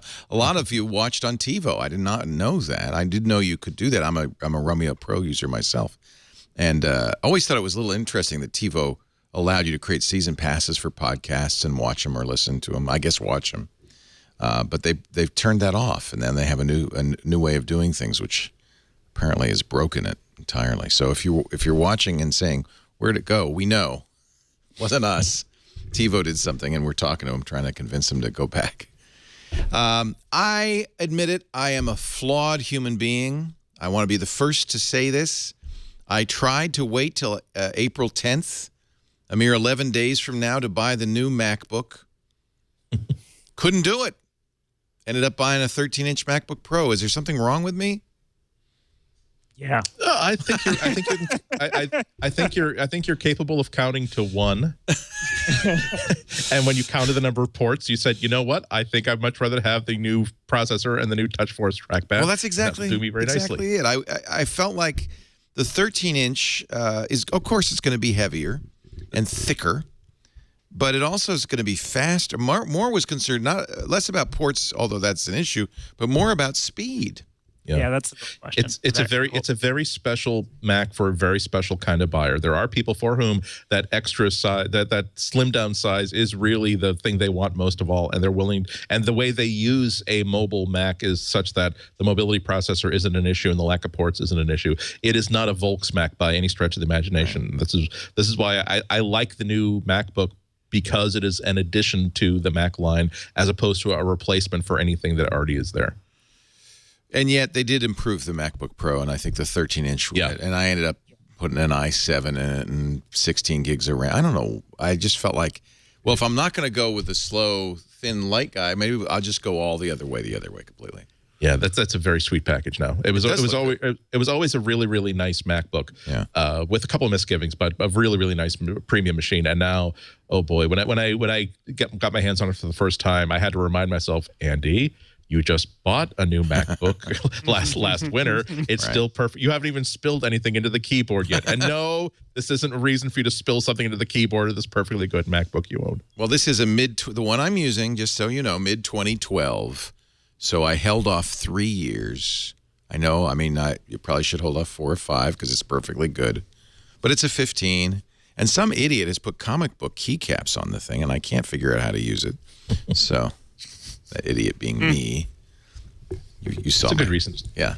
It's somebody. It's all messed up. It's got Punisher where the P should be and stuff like that.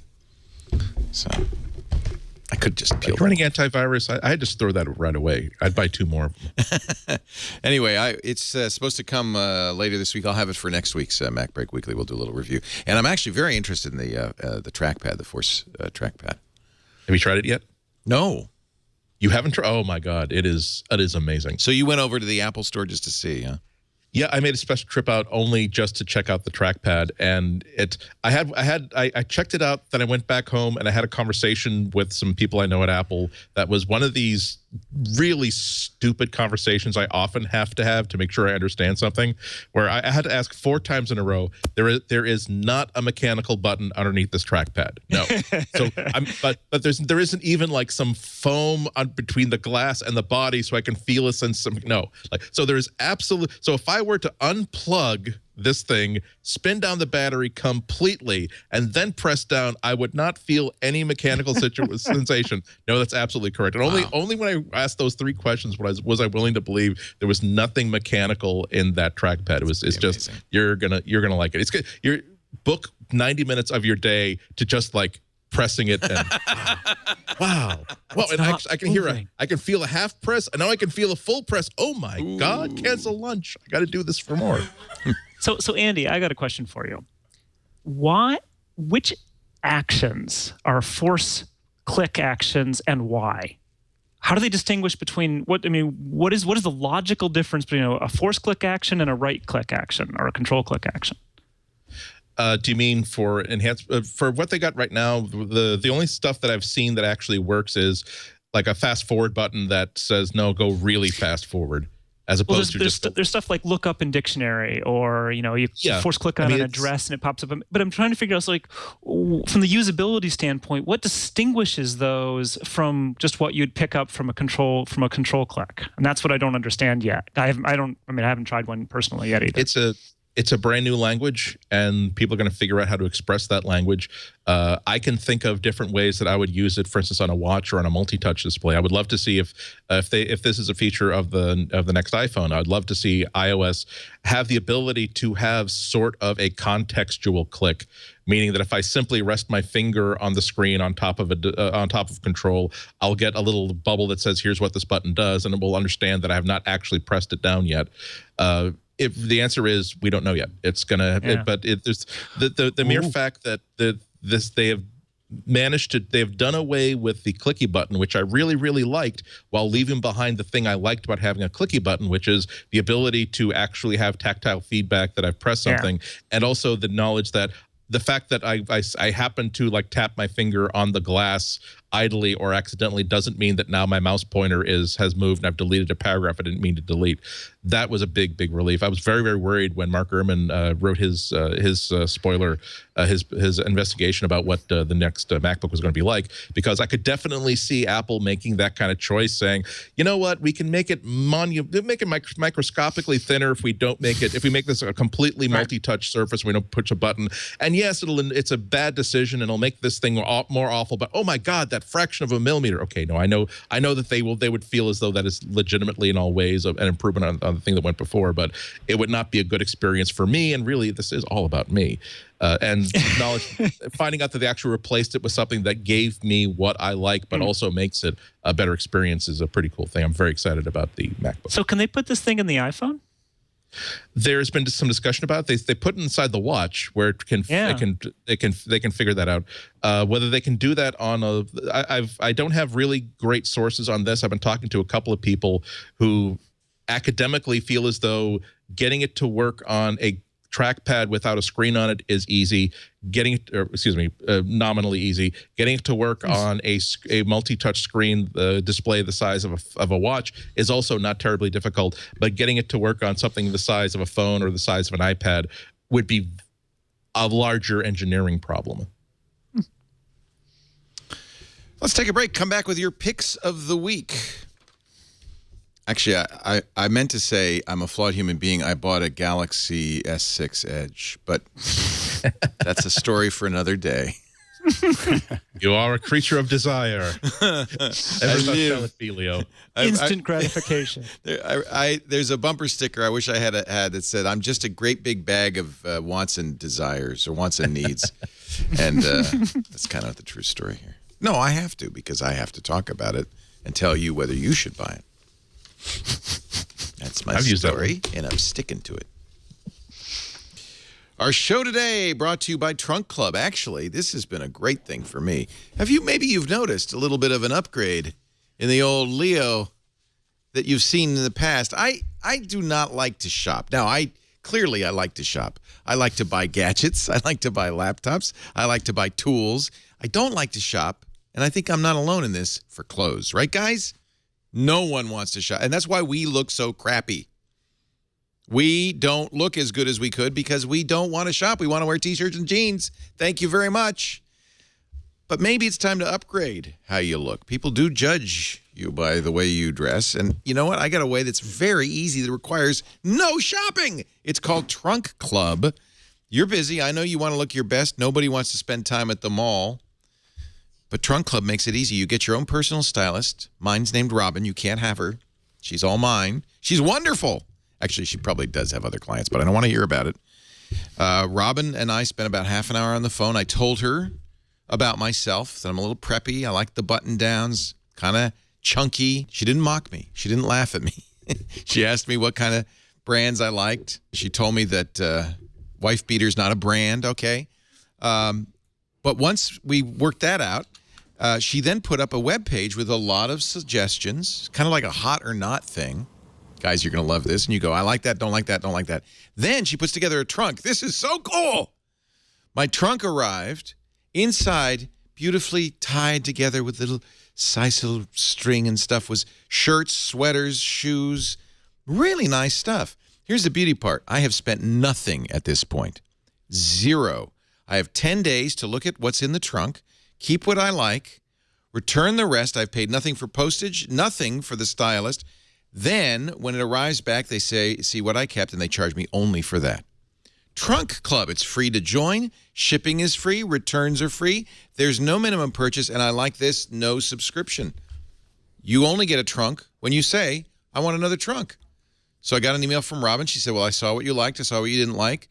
Let me know when you want me to send you a trunk. We'll refine this as we go. I love this. I know you don't like to shop, guys, but I also know, there's something nice about looking a little bit sharp. Trunkclub.com/twit. Meet your stylist. She's waiting for you. And get your first trunk of fabulous clothes shipped for free. Let me repeat this. Free to join. Shipping and returns are free. No minimum purchase. No subscription. You only pay for what you keep. Trunkclub.com/twit. Great clothes. I thank Robin for upgrading my image just a little teeny weeny bit. Let's get some picks. Adam Engst, what do you got for us? Well, this is going to be a little unusual, but hey, I like to... Why not? Break it up a little bit. This is a website you can find there called webscorer.com. And WebScorer is focused on races of any sort. And this is something I've been getting into more and more, timing races. So it's not just a website to handle registration. So if you're doing a fundraising 5K or something like that, they also have an app, runs on iOS and Android. And it integrates perfectly with the registration site. You can download all your entrants, shoot the gun off, and then start timing finishers as they come in. It's a really, really nicely designed system. Companies doing a lot of stuff to improve it. And speaking as someone who's done a ton of these things over the years, I'm just amazed at how flexible you can set up your races. It's like, we're going to charge one fee for people under 18 and one for people over 18, and the fee is going to go up 10 days beforehand, and blah blah blah. All this sort of stuff, they can handle it. So it's a really well designed website and app. Recommended highly for anyone who's looking to time an event of any sort. Wow, WebScorer Pro. It's at webscorer.com. Yeah, it's the app is free. You can sign up for the site for free. If you do want to pay for the pro version, get a few some more features, and then if you use it for registration, you pay $1 plus PayPal fees per registrant, which is actually lower than almost every other registration site out there. So good site, good app. You get results immediately, which for, again, those people who are running races, you don't want to wait a week for them to type it all in. I didn't realize that there was even competition in this field. Oh, there's a lot. I had no idea. Well, of course, I don't spend much time running. Are you a runner, Adam? Is that your sport of choice? Yeah. I do all that stuff. Yeah. Awesome. Alex Lindsay from Pittsburgh, PA. So I had a request. Someone asked about how to what I use for forwarding slides, for presentations. And so this is, a lot of people, you can go to Radio Shack and buy those little infrared things that only work about half the time. Yeah. And so I thought I'd show the industrial version of that. So let me see and I have this new system I'm going to try to experiment with. Just one second here. So this is the company here. This is DSAN, and as you can see that they make speaker timers and Wait, is this coming from you? This screenshot? Is coming from me. Yeah. Are you doing telestrating? I am. God, you're such a show off. So anyway, so the this is coming over Skype. This looks. I mean, I can't believe this looks better than our screenshots. Well, so anyway, so if you look at it now, the Q lights are what I'm actually using. Meerkat. Just give the whole thing up. Yeah, exactly. So anyway, but the cool thing about it, if you look at it actually physically here, this is kind of the pair. Oh my God! So you're just trying to show up Crane Cam 3000, the future of this is the new cam. So this is the controller. Now this will go about 300 feet without really any trouble at all, and it's very simple to use. You can even get one that doesn't have a back to really protect speakers from themselves. So now the problem with it is that that you don't give them a lot of control, and so instead of having them go directly to the computer, you actually go to this. So this here is, if you look at this, what you have is you can decide that it's a master or slave. That means it could follow another one, so you could actually put these together to run a bunch of computers at one time. You can give it sound. So if I turn the sound up like this, you'll see it and see the little, I don't know if you can hear that or not through my thing, but basically what that's designed for is if you want someone to go forward, you can actually have them do that without having the person who's upstage actually run their own presentation, which is very useful. And of course, you can turn this light up and down. And so you can see that it's USB, and you can actually connect this to two computers at one time. So, and the reason that that's useful is that obviously what happens a lot of times in presentations is that what happens in the presentations is that you have a primary and a backup presentation that's running to stage, so that we can switch back and forth if one of them crashes. So anyway, that's it. Do you like my little system, Leo? What are you doing with it? What? What are you doing there? This is how oh, what am I doing to do that? Well, I'm impressed because first of all, it's on Skype, and it looks like you have better quality than we have in studio. So that's number one. How much bandwidth are you throwing at it? Well, I have my office has about 300 down and 100 up. So it's okay. That so explains that. It's about 5. So that's interesting. So Skype will use. I mean, there must be a limit to how much Skype will use, obviously. But it's using enough to give us beautiful images. Now the other thing is that this is the new Skype TX box. So this so this is a straight SDI into a Skype TX, 1U. So this is a company that Microsoft acquired that was doing this kind of dedicated Skype hardware. What is it called? It was called Cat and Mouse. Cat and Mouse. We looked at it. It was really expensive. It is. It is. But what my frustration was, I was tired of trying to emulate a webcam. Like this constant process of trying to trick Skype into knowing what it was at, and I have too many clients and too many other things that wanted to use Skype that I needed to have a solution for it. And what I have here is something that we're working on for classes. So this is I wouldn't even need this studio if I had this at the house. You should see the rest of it. Next week when I'm on, I'll have the other camera system set up. It just came in the mail, and I'll be able to. I can actually show the system because it's a science project right now. I have to rewire it because Sam Squires came out and built it, and then I tore half of it apart to get this Skype. So what do you use for a switcher? I'm using a couple switchers. There's the ATEM. I have a 2ME and a television studio. So these are, and so one of them is just letting me go back and forth between these sources like this. Yeah. And then the other one is once I get to this source, I have another one that is controlled by some control pick. Quick, Jason, so throw in a cheesy transition. At least we could do that. Star wipe. Yeah. Star wipe. These are 3 different sources that I can bring in. I can't believe how good this. You know how hard it was you can't do that, can you? No, I can't. I can't do that. Yeah. Not yet. But now that I've seen it, think about it. We spent. You can't do that, can you? We spent so much money at Tech TV and so much time and so much effort. You remember this, shooting screens, because there was no. I remember it. There was no way, and so we actually had a camera operator with an expensive camera pointed at a screen, and you had to be very careful about pulling the focus in and out because it would moire like crazy. And you remember that? Now you just go like, I push a button here, and and you can tell us straight. I don't have that's just So the and I can do zoom ins on the screens. I just haven't set up. I'm just going home right now, and I'm going to buy whatever you have, and I'm going home. We're going to close the studio, and I'm just going to go home. Well, Alex, it needs to be be ready for a package to arrive from Petaluma. It's going to be about a sign about this big reading Twit East. I am so impressed. That is really amazing what you're doing there. That's really great. That's anyway, really great. we're just having some fun. I'm just teasing him. You know, it's funny because we're spending a lot of time last week talking about the Freedom of Information Act that the Wall Street Journal got from the FTC and the smoking gun about Google monopoly. And one of the things the Journal, it really was a hit piece, it turns out, by Rupert Murdoch's Wall Street Journal. One of the things the Journal said is Google got a free pass from the FTC because they visited the White House 230 times during the Obama administration. And then Google's response is, what? Yeah, it was Alex Lindsay. That wasn't us. It was the Hangouts after and it was all you. How many times did you visit the White House? 20 or 30 probably over that period of time. So Were you lobbying the president during that?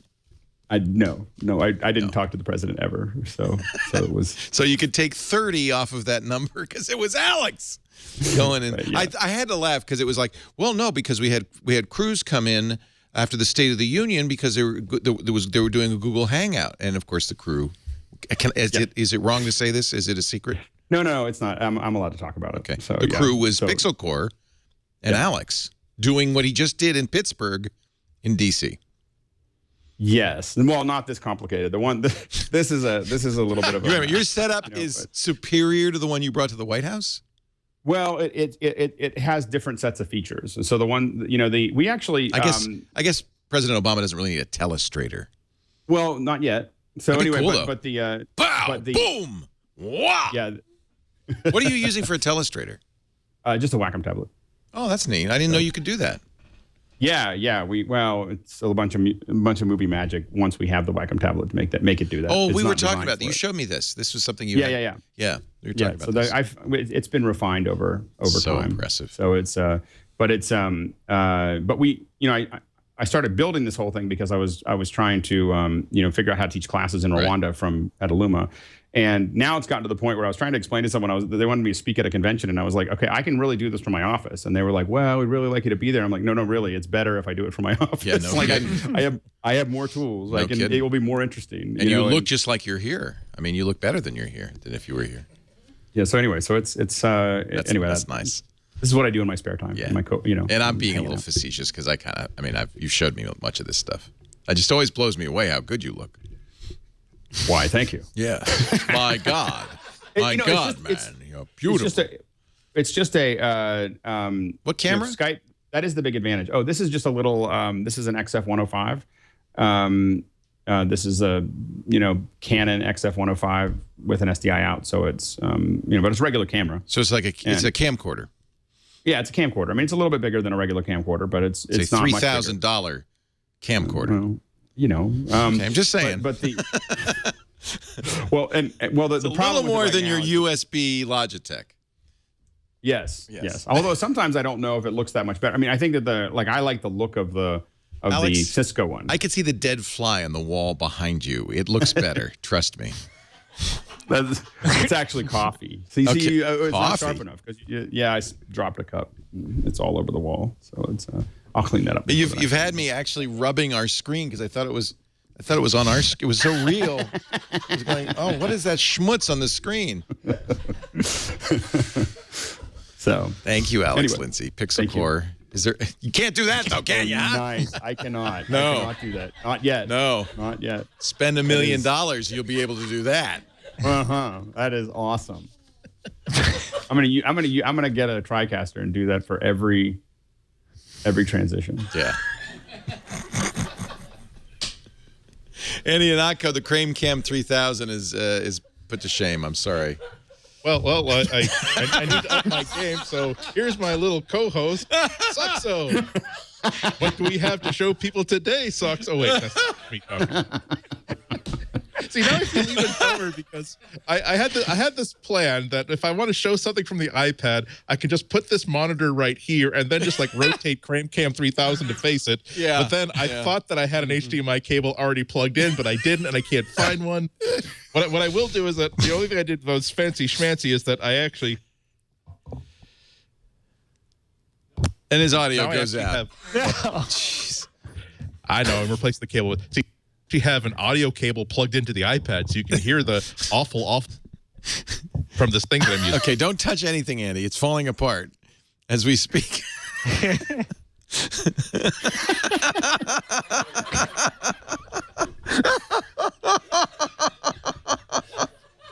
I'm just going to go home now. I know. I have ordered a replacement cable from Amazon. Maybe I should just move to Pittsburgh. Anyway, so here's a fun little activity thing free from Autodesk called Tinker Play. And what it is for actually designing cool 3D action figures in the virtual reality space of where you are. You get this sort of kit of parts. It is like Tinker Toys that you can just select from and like snap together. So there's a torso. Now I can sort of look for, it's hard to do upside down, but now you can look for a head. So let's put a head on there. Oops, come on. Come on, you're being mean. There we go. Oh, what an exciting demo this is. Okay, but you can put parts together and then snap them together. Oh, they snap like that's that. Neat. That's nice. I've got a head on an arm there. And you can rotate it around and see what it looks like from different angles and decide that maybe this should go over here. Wow. Or this maybe needs another head up top here. Kids don't need Lego anymore, do they? Yeah, and you can pose it the way you like. You can make it look more like a robot or more like a knight or more like whatever it is you actually want it to look like. And the other cool thing about it is that once you have like the model that you can play with it just as a model thing, but when you're done playing with it as a model, you can then just like send it to a 3D printer and have them print this toy. So as a free thing, that's just a cool thing to just like throw parts together. I mean, there are other models that are kind of more complicated there, and they got all kinds of different parts. Like you can make really, really weird creatures. It's a fun thing to play with, especially for free. And the idea that you can then like go to your UPS store, or because your mom or your dad still can't justify the $1,500 they spent on the thing maker that they surprised their spouse with, they can print out this toy right in their own living room. So it's a lot of fun. It works on just about anything. It works on iPads, iPhones, and they have figured out how to do actual Windows Phone support. So they got a few dollars for that there. That's nice. That's really cool. Yeah, it's a fun toy. It was a little bit difficult for me to figure out how to use it before I realized that it's the first thing that you have to learn how to do is make sure that you know that you can't just put things just about anywhere. There are balls and there are sockets, and that's how these things work. Can you then send it to a 3D printer and create one? Yeah, exactly. So it'll not only send it to a 3D printer, but it will also organize the print intelligently so that if you really do want this to be a color print, all the parts of the same color are grouped together. They're also grouped in a nice tight little bundle so that it's not the print head is not skidding all the way over the plate in order to make it work. So it's just a very, very tight, confined place. It might be the most expensive action figure you ever assembled, but like I said, it's fun to play with. It really is neat. Yeah. Alex, you have anything to compete with that? No, not at all. Well, yes, of course you do, but that's all right. It's nice of you to pretend. Can they import new models? I mean, can someone build models for this? Is it a platform, or is it just the stuff that they give you?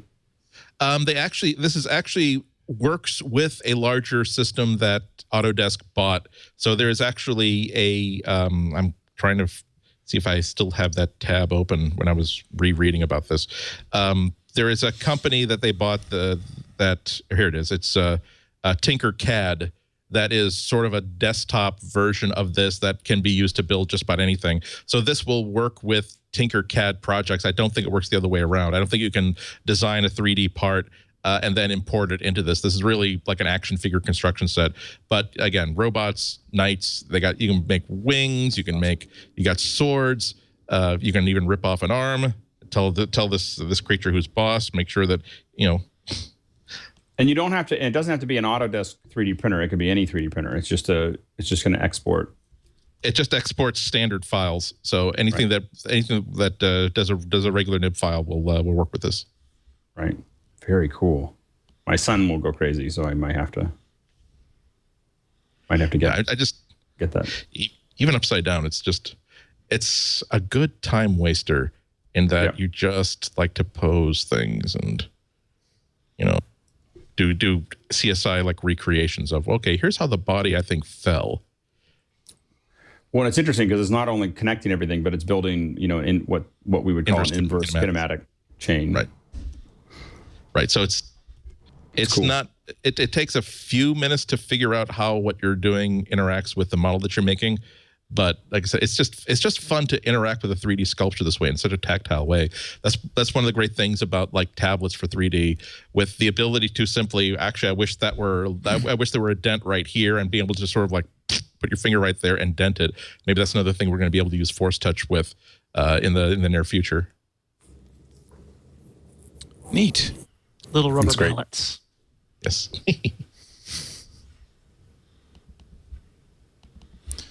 That is, tell us the name again so I can download it real quick.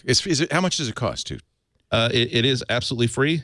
Tinker Toy. And it's called Tinker Toy, and you can get it for pretty much any mobile device that you have.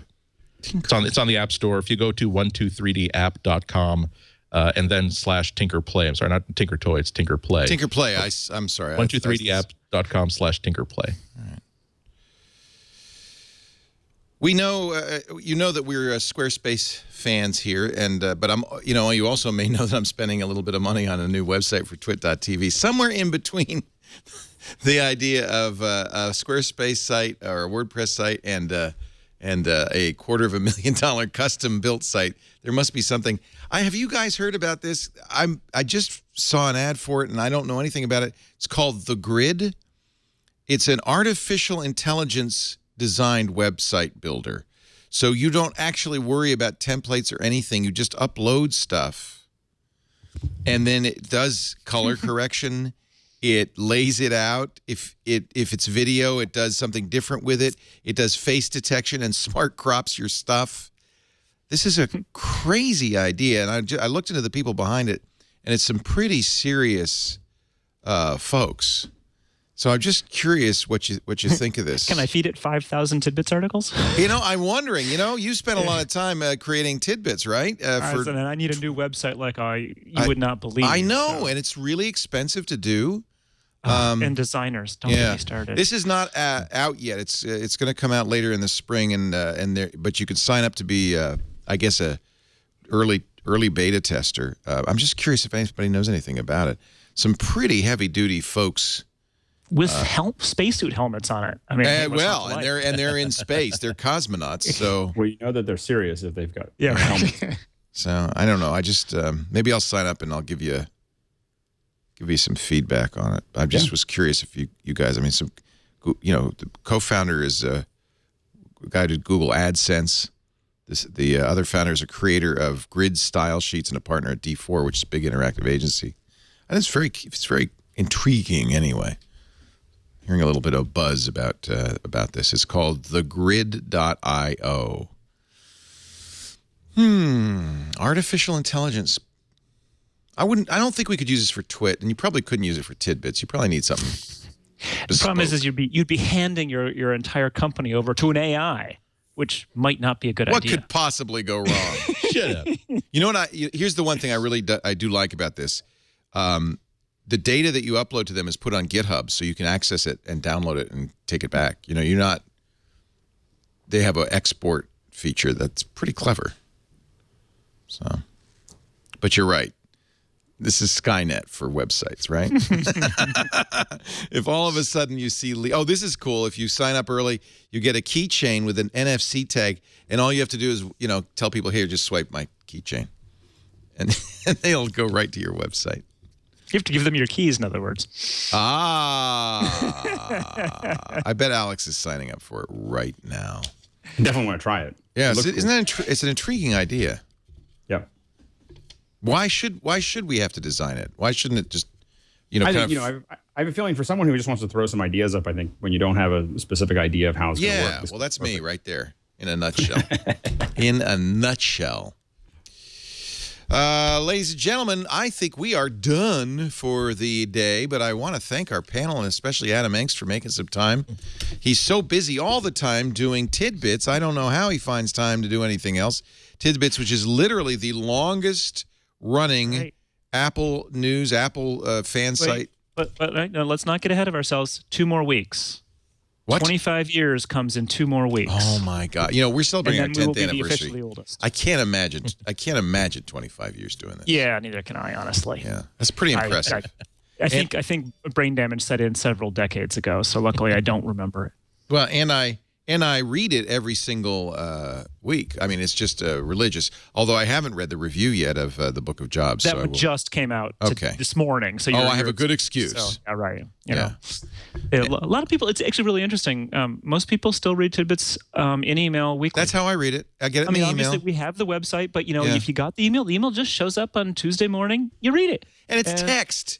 I like text. Who needs HTML? I can read text. So good stuff. Words. Good stuff.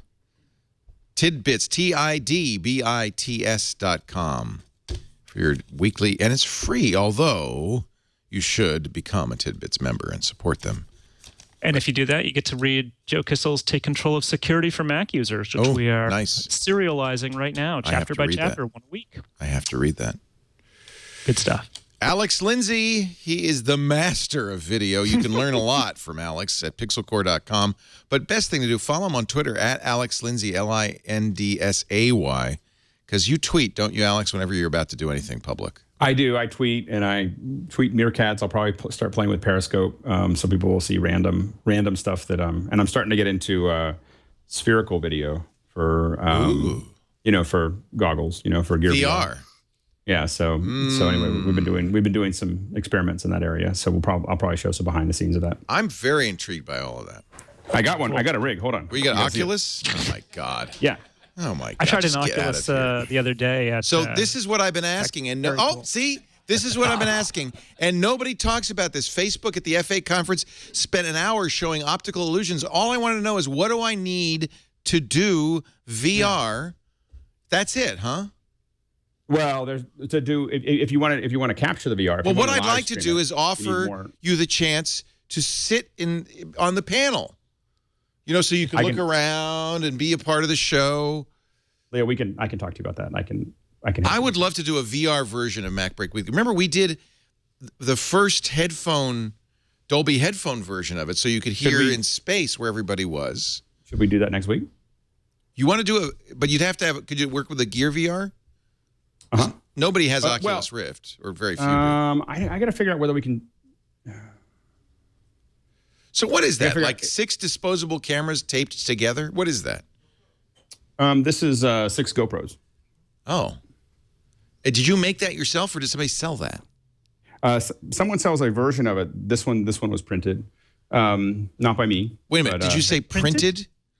Yeah, it's printed. Oh my God. Alex Lindsay lives in the future. We're just no, it wasn't me though. It wasn't me. but the anyway. Printed? Do you have a replicator? we have lots of 3D printers, but I didn't print that one. But we're getting a what is it, the Form 1, I guess, which is the stereolithography, because it'll be a little stronger. So I would love to it's not that, first of all, I was curious, how big is it? So it's not that big. It can't be, because the problem is that the lenses can't get too far. Yeah, it can't be too big, because then you couldn't do VR porn. But what I was thinking is we could put it right here, like next to me. I could put a place at the table. You probably want it to be a little further away for a variety of technical reasons, but you could be in the show. You wouldn't have to come sit here. I mean, people do come. Thank you for being here. Email tickets at twit.tv, but then we could have a version that people could look on their Gear VR. I mean, how many Gear VRs are there out there, though? Probably not that many. No, but I think that you can get them now on Best Buy. Samsung should subsidize this to sell the damn thing. Make it cardboard compatible. Oh, would it work with cardboard? Might be. I have to think about it. But my daughter calls it the Gear VR. We have one at the house, and She calls it the thing that makes you go to another place that you can't see your feet. You can't see your feet. she's like, I want to wear can I wear the things that make you go to another world, but you can't see your feet. Your daughter is so lucky.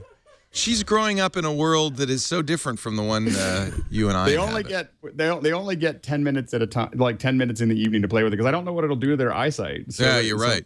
Do they up ever? No, they're because I'm about to. Well, I would love to do that. I think we could do that. There would be an audience of 100. I mean, it wouldn't be a lot of people, but it'd be kind of cool. Well, let me think about it. Let's talk about it. We could talk offline. Yes. Yeah. You call me Daft Leo. That's right. Hey, thank you for being here, Alex. We appreciate it. Andy Ihnatko, Chicago Sun-Times.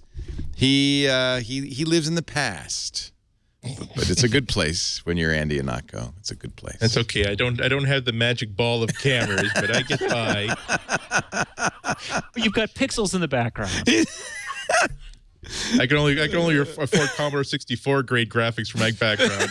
Sorry, Alex. You guys are great. It's always fun doing this show. As somebody who's just in the chat room just realized we've spent 2 hours and we haven't talked about the Apple Watch. Yes, excellent. Well played. Nice job, hey? Yes. Well, believe me, in about 3 weeks there's gonna be that's all we're gonna be talking about. So you might as well enjoy this. We're all gonna be sitting here like this on the show. Yeah, I'm sorry, I can't talk now. I'm Apple watching.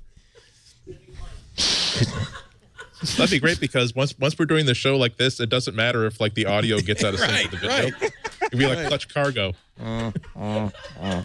As a matter of fact, if we could just like record like a 6-second loop of us like this, and then another 6-second loop of us like.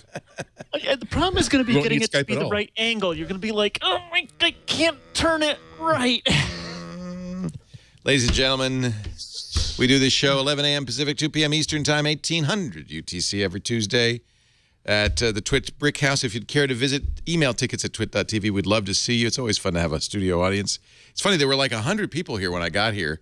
A class from, was it Sonoma State or Santa Rosa Junior College?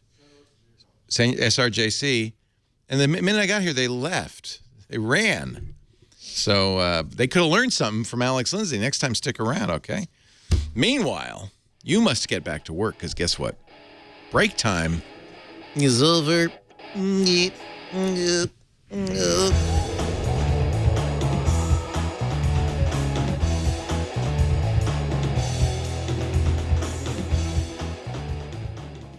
I wish there was something in here. Broke it. I'm so sorry. Actually, that's better, isn't it? Can you see my eyes? There's a character for some show that would look just like that. It's like Bug-Eye.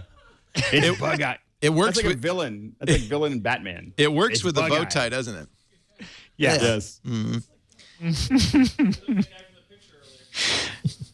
I'm Normcore. Nice to meet you. Totally Normcore. Yeah, Normcore. It's very Normcore.